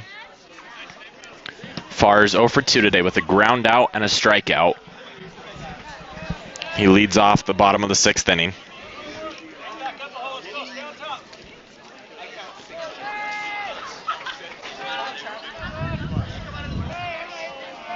The 1-1 in. Vikings would love some insurance runs this inning, as that pitch is high for a ball, 3-1. They're 3 outs away from winning this game. But games can turn on their heads rather quickly. So some runs here would be nice, as that one's hit into shallow right field. Coming on and making the play for Lone Peak is Johnson. So a fly out to right for Farr. Batting 8th in the Pleasant Grove order. He grounded out, or he ended the inning on a fielder's choice in the 2nd inning, and then he walked in the 4th and was thrown out at home trying to score on the throwing error by the pitcher. And he skies that one into shallow center, and the play will be made by the shortstop, Kathy, helping out his brother. So now it's Baxter, right-hand hitter, who grounded out to 2nd in the 3rd inning and then reached on an error in the 4th.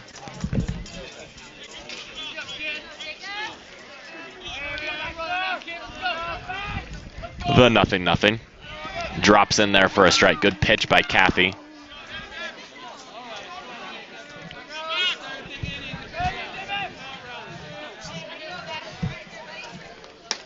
As that pitch is outside, 1-1 moves the count.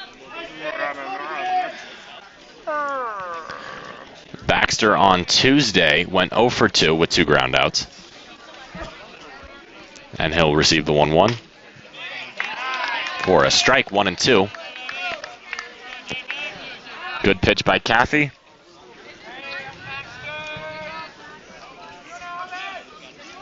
And the 1-2 outside, 2-2. Was in the left-hand hitter's batter's box.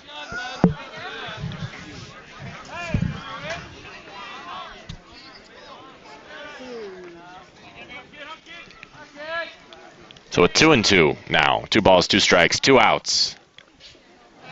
Shakes off 2 pitches. As that pitch goes inside, count moves full for Baxter. Trying to get something going.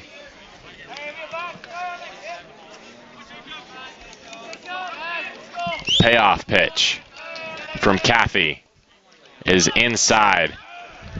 So Baxter works a walk on a full count, and that brings up Wilson, who singled, walked, and grounded out today. He also scored a run in the 3rd on a Wolfgram sacrifice fly. Now he comes up with a runner on 1st and 2 outs. That's Kathy's first base runner allowed. And he'll try and shut them down quickly with Wilson batting lefty. In the top of the 7th, Lone Peak will send up batters 8, 9, and 1 in their order, as Wilson takes a ball inside. It's Carter, Pettit, and then McChesney will bat for the 4th time today, as they need to score at least 2 runs at the moment to keep the game going. See if Pleasant Grove brings out Marks for his 7th inning of work, as Wilson pokes that into right field. Foul. Looked pretty good, but the umpire calls it foul. It likely would have brought home a run from Baxter. It would have been close, but Wilson's going to come back up. He's limping a little bit. He did have that injury that he sustained in St. George. But he is playing now. He's obviously not 100%. Runner goes. He went really, really late, but he made it regardless.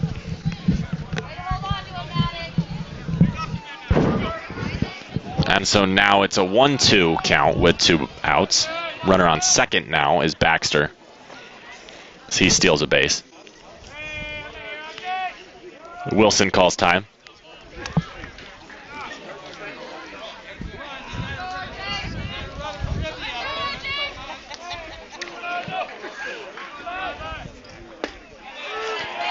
And Wilson gets rung up on the outside part of the plate.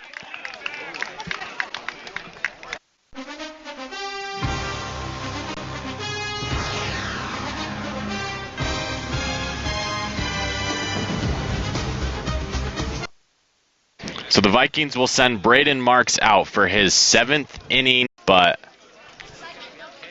he looks ready to come out on the mound. And then he got a pat on the back from Coach Scow,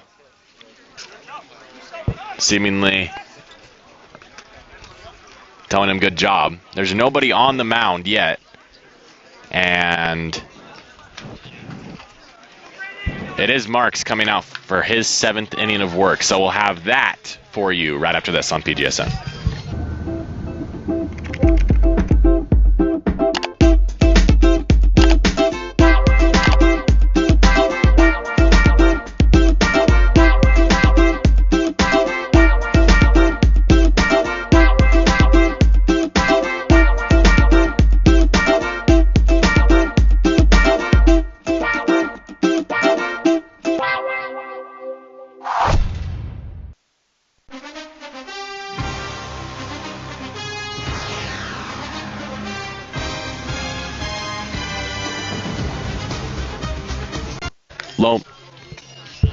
Lone Peak is going to pinch hit.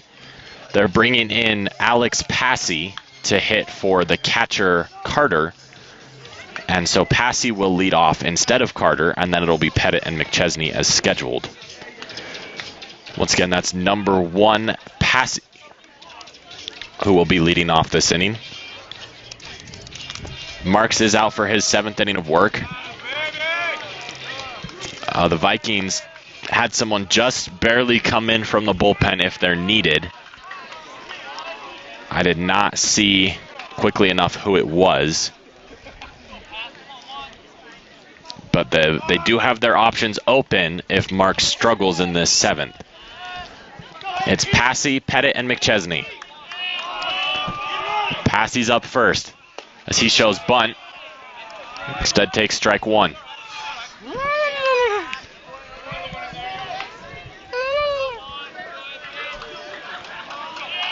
Marks looking to go wire to wire.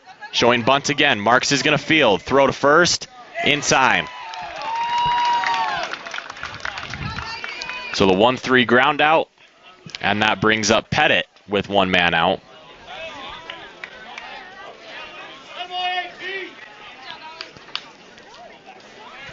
Lone Peak wanted a base runner. Tried to get Passy on. Couldn't get him on. And now it's Pettit,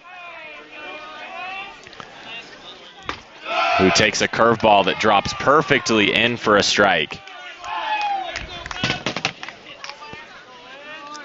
You almost couldn't ask for anything better there. 0-1. Behind the head of Pettit.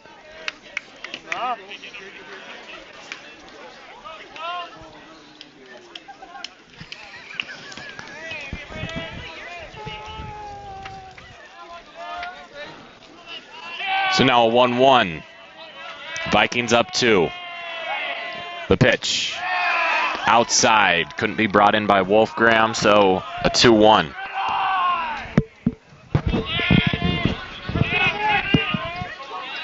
The 2-1. Almost hits him again. 3-1 moves the count. Mark struggling a little bit with control in the 7th inning. Trying to go wire to wire. He's thrown a great game up to this point. And he throws a fastball right down the middle to move the count full. Just blew it past Pettit. Let's go, Lance!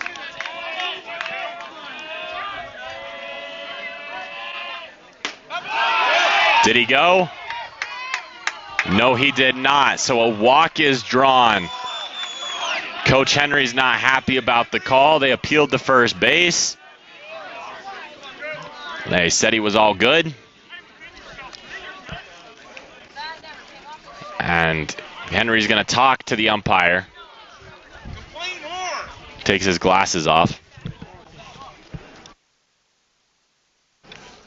B?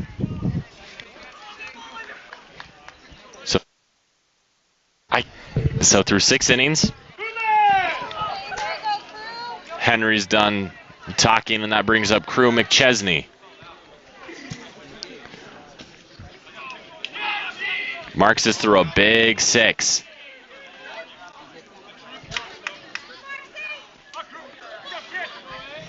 And now he has to face McChesney for a 4th time, who's only reached on a walk. He struck him out in the 1st inning. A beautiful curveball to open him up once again, 0-1.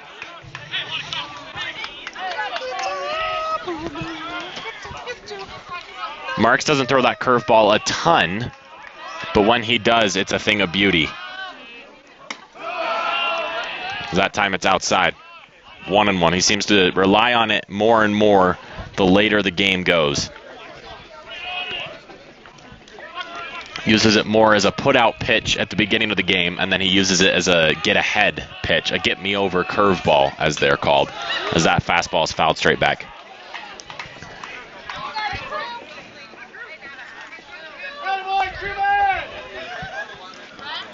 The runner on first will be held on by Gardner.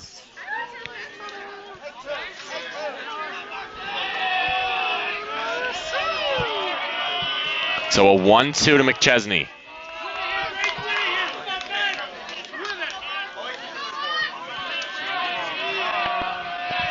Big at bat. Fouled back towards us.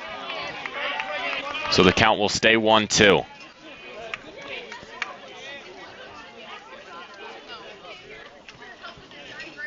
Just got a piece of that. He swung over it, but it hit the bottom of his bat, and he stays alive. Sometimes that's all you need. It's just to stay alive. Marks is 1-2. Is high. They're going to check on the runner at first. A diving grab by Gardner to keep it from going into the outfield. So McChesney just keeps himself alive by clipping the top of the ball, and then Gardner keeps the runner at first by just barely snagging it from going into the outfield, excuse me. So a 2-2 to McChesney. Marks deals. A good curveball to first. And he fumbles with it. It bounces over his glove. Gardner can't hold on.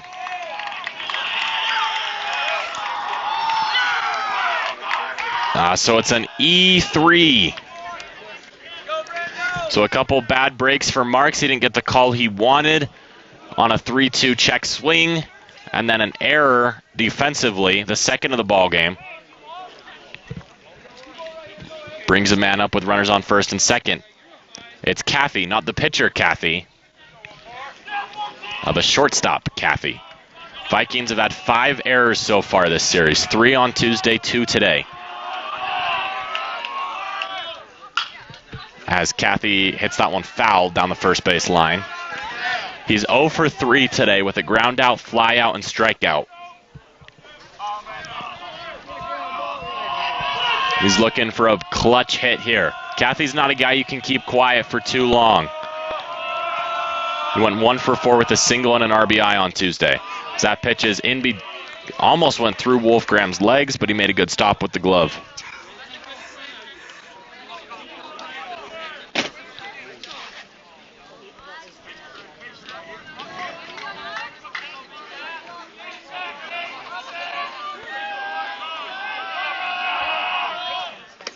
As Wolfgram makes a good block again to move the count 2-1. Caffey's going to step out of the circle.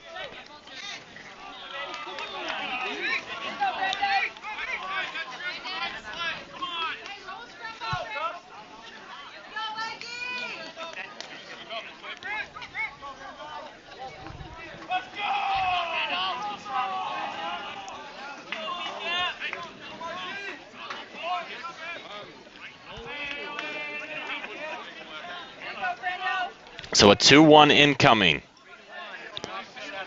from Marks. It's a big at-bat here for him. He's had a couple unlucky breaks that have runners on first and second. As that's hit in between short and third. Rounding third and coming home. No, they're going to stop him. And so a single to the short and third hole loads the bases. And I think that's going to be it for Marks. Marks goes 6 1/3 and is accountable for every runner on. We'll see who the Vikings bring in to try and get a few big outs right after this.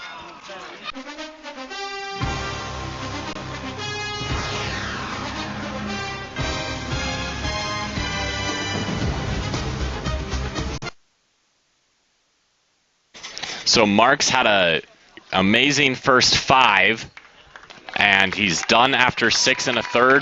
The Vikings' new pitcher is number 14, Van Haney. Oh, excuse me, they're running him out to play center or left field. Center or left field, and the new pitcher is Tanner Christiansen. So they pull Christiansen out of left field, and they bring Van Haney in to play left field. Christiansen tries to get the last 2 outs. Bases are loaded. Vikings up 2. We'll have more for you right after this.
Christiansen going to get the last 2 outs, or trying to get the last 2 outs of the game. He comes in with the bases loaded. Guess who's up? And they bring up Hodson, who broke the no-hitter in the 6th with an infield single.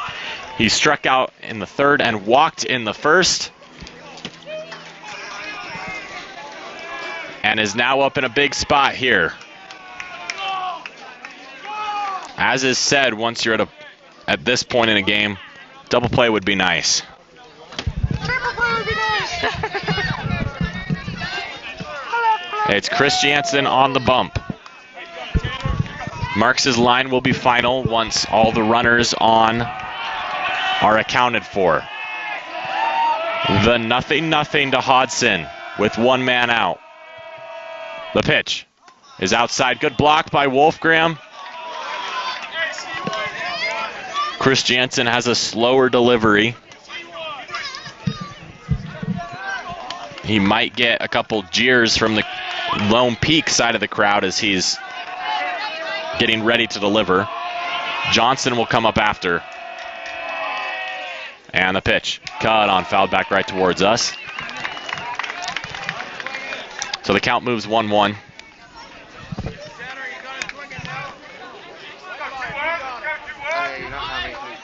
Christiansen was in left until he came in to pitch. He's been replaced by Van Haney in left. The 1-1 is outside, 2-1. It's Hodson, then Johnson, then Heaton.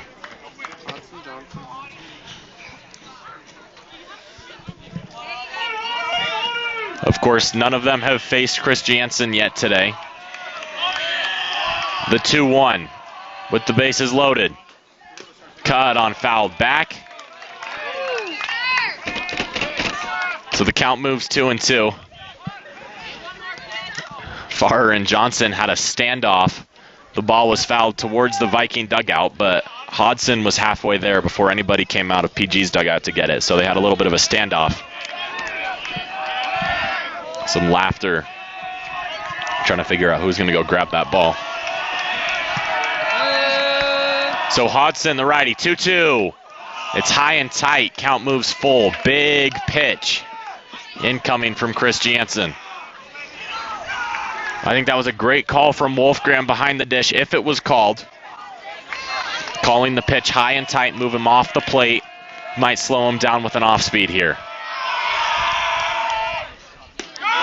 Strike 3. Hodson was taking off his leg protector, ready to go take first base, and Chris Jansen K's him. So Lone Peak is down to their final out, but definitely do not count them out yet. Bases loaded. Johnson up, 2 outs.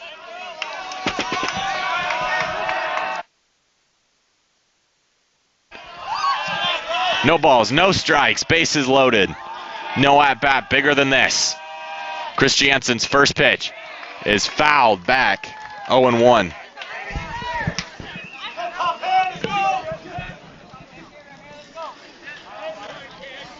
Johnson walked in the first, lined out in the fourth, and hit a single to center in the sixth.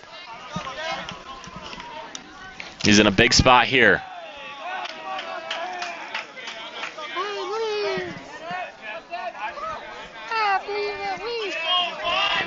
So an 0-1. But all it takes is one pitch for the ball to swing either way. As that ball's hit into right field, it looks foul and it goes out of play. But Lone Peak is down to their final strike now.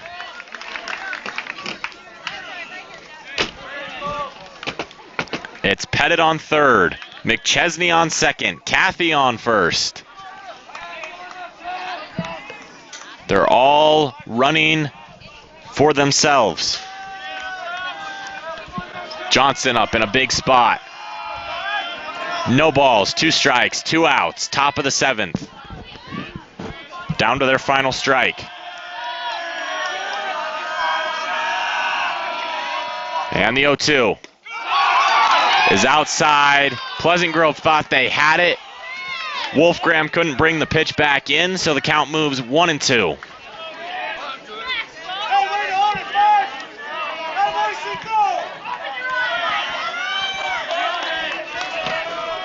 The 1-2.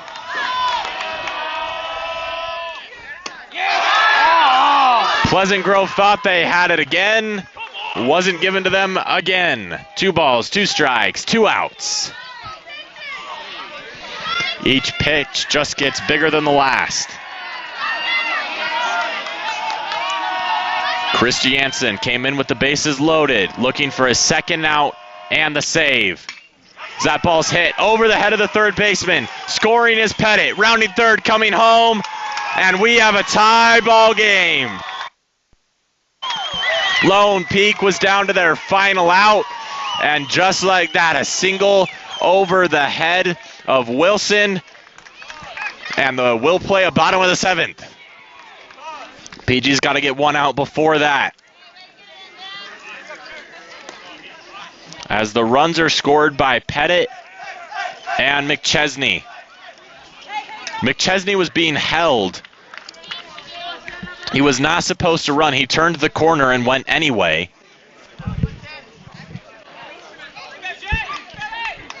And Lone Peak's coach seems to have an issue with something. Oh, they're just pinch running a man.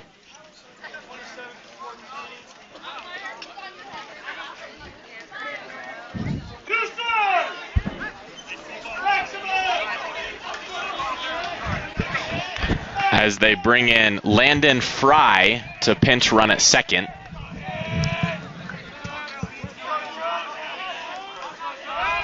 For Cathy. As that strike is brought in. Pleasant Grove's got to be extremely upset. It was the same spot. It was a ball. PG's furious because they thought they got that last out. They had two pitches that went basically right where that one went. Both of them were called balls, and then the single was poked over the head of Wilson, and then that pitch is called a strike. The 0-1 is low. Count moves 1-1. Coach Henry is not happy about that. He seems to be on his last leg today. I think if something else doesn't go that way, doesn't go his way, he's not going to be very happy.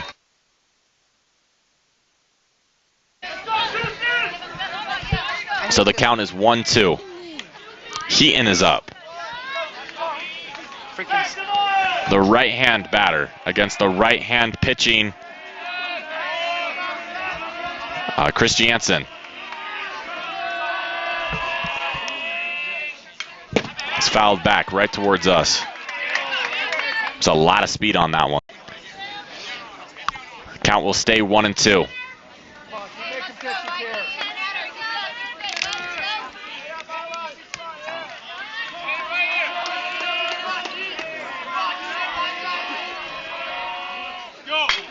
As that's hit towards third and foul.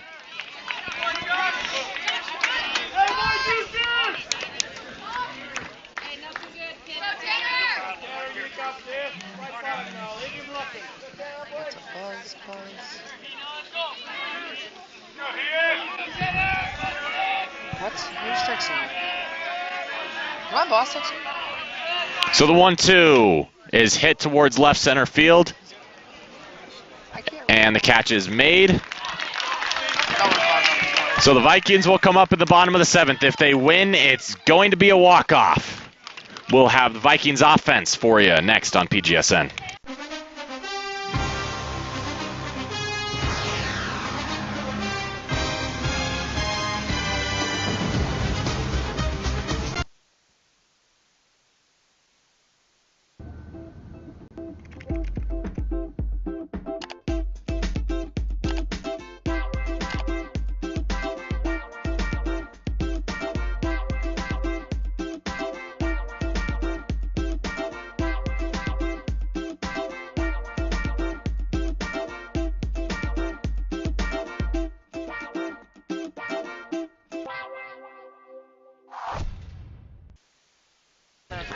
So Lone Peak brings out Hunter Cathy to pitch the bottom of the 7th inning.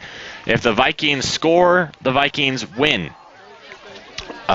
Marks' line is final. He went 6 1/3, allowing 3 hits, 2 earned runs, 7 walks, 9 strikeouts, 3 runs, and 2 errors committed. In line for a no decision, if the game is to end now, Chris Jansen would get the win. So a great outing by Marks, and he will not be given a decision. He will not get a win or a loss, no matter the outcome of this game. Whereas Chris Jansen goes 2/3 of an inning, allowing 1 hit and 2 runs.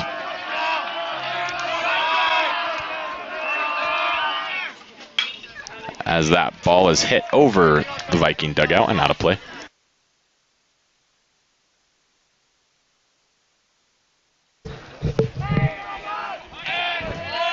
So again, it's Cathy who deals. Pitch outside, so 1-1 moves the count.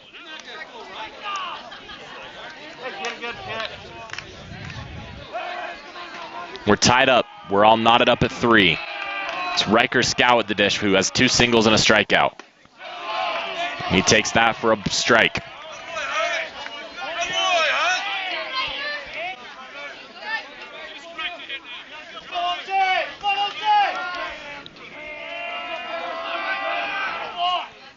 As he pokes at that one to second base, takes a weird hop, and he's in safely.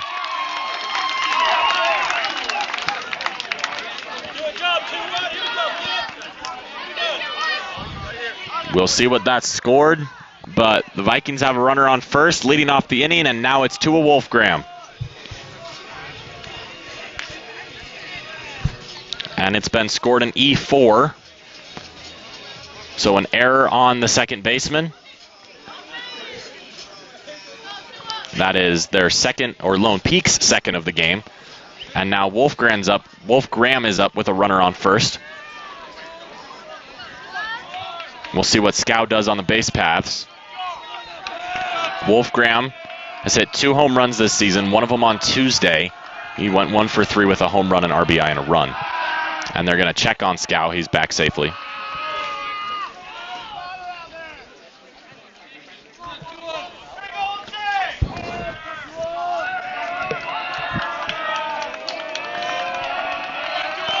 The 0-0 to Wolf Graham, way outside, 1-0. You have to think that might have been a pitch out to maybe try and get the runner on first.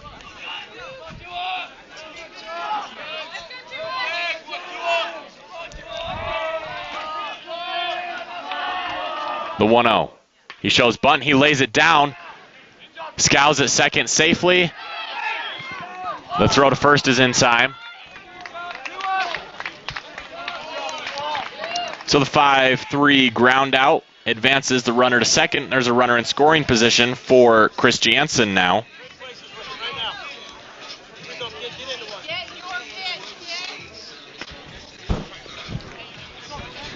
Chris Jansen pitched and got the last 2 outs. And they're going to intentionally walk him to try and set up the double play. Gardner, who's batting in place of Zamboni.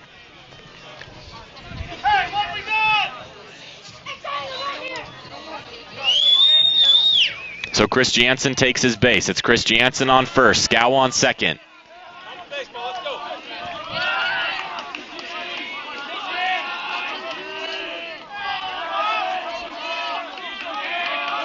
That walk will not be issued. That walk will not be issued to Caffey. As it was intentional, so he's off the hook for that one.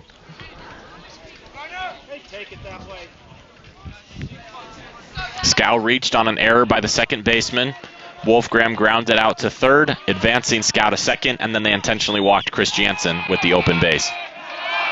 The 0-1 is down and inside.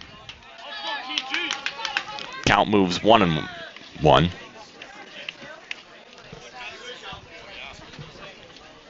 The only thing Gardner can't do here is ground into a double play. As long as his at-bat ends with the game still going.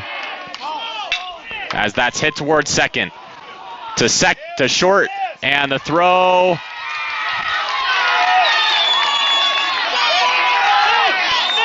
Tag is not applied. Tag is not applied. Ball is still in play. Scow scores. Vikings win. The runner was safe at first. Lone Peak started celebrating because they thought they got out of the inning. Scow rounds the bases. Vikings win 4-3. A crazy turn of events, or that's how it stands at the moment. The umpires are going to talk about it. The throw pulled the first baseman, Bateman, off the bag. Scow just kept running. And we'll see what's called here. He's safe. Vikings win. So a crazy ending. Lone Peak's throwing stuff all over. 4-6-3. And then Scow rounds the bases and scores a run. Vikings win game 2 of a 3-game set. We'll be back on Friday at 3:30 with more coverage. Pleasant Grove, it's a rubber match. We thank you for tuning into PGSN and your support. Please tune in tomorrow at 3:30 p.m. Vikings win. We'll have more and we thank you once again for tuning in. Please tune in tomorrow at 3:30.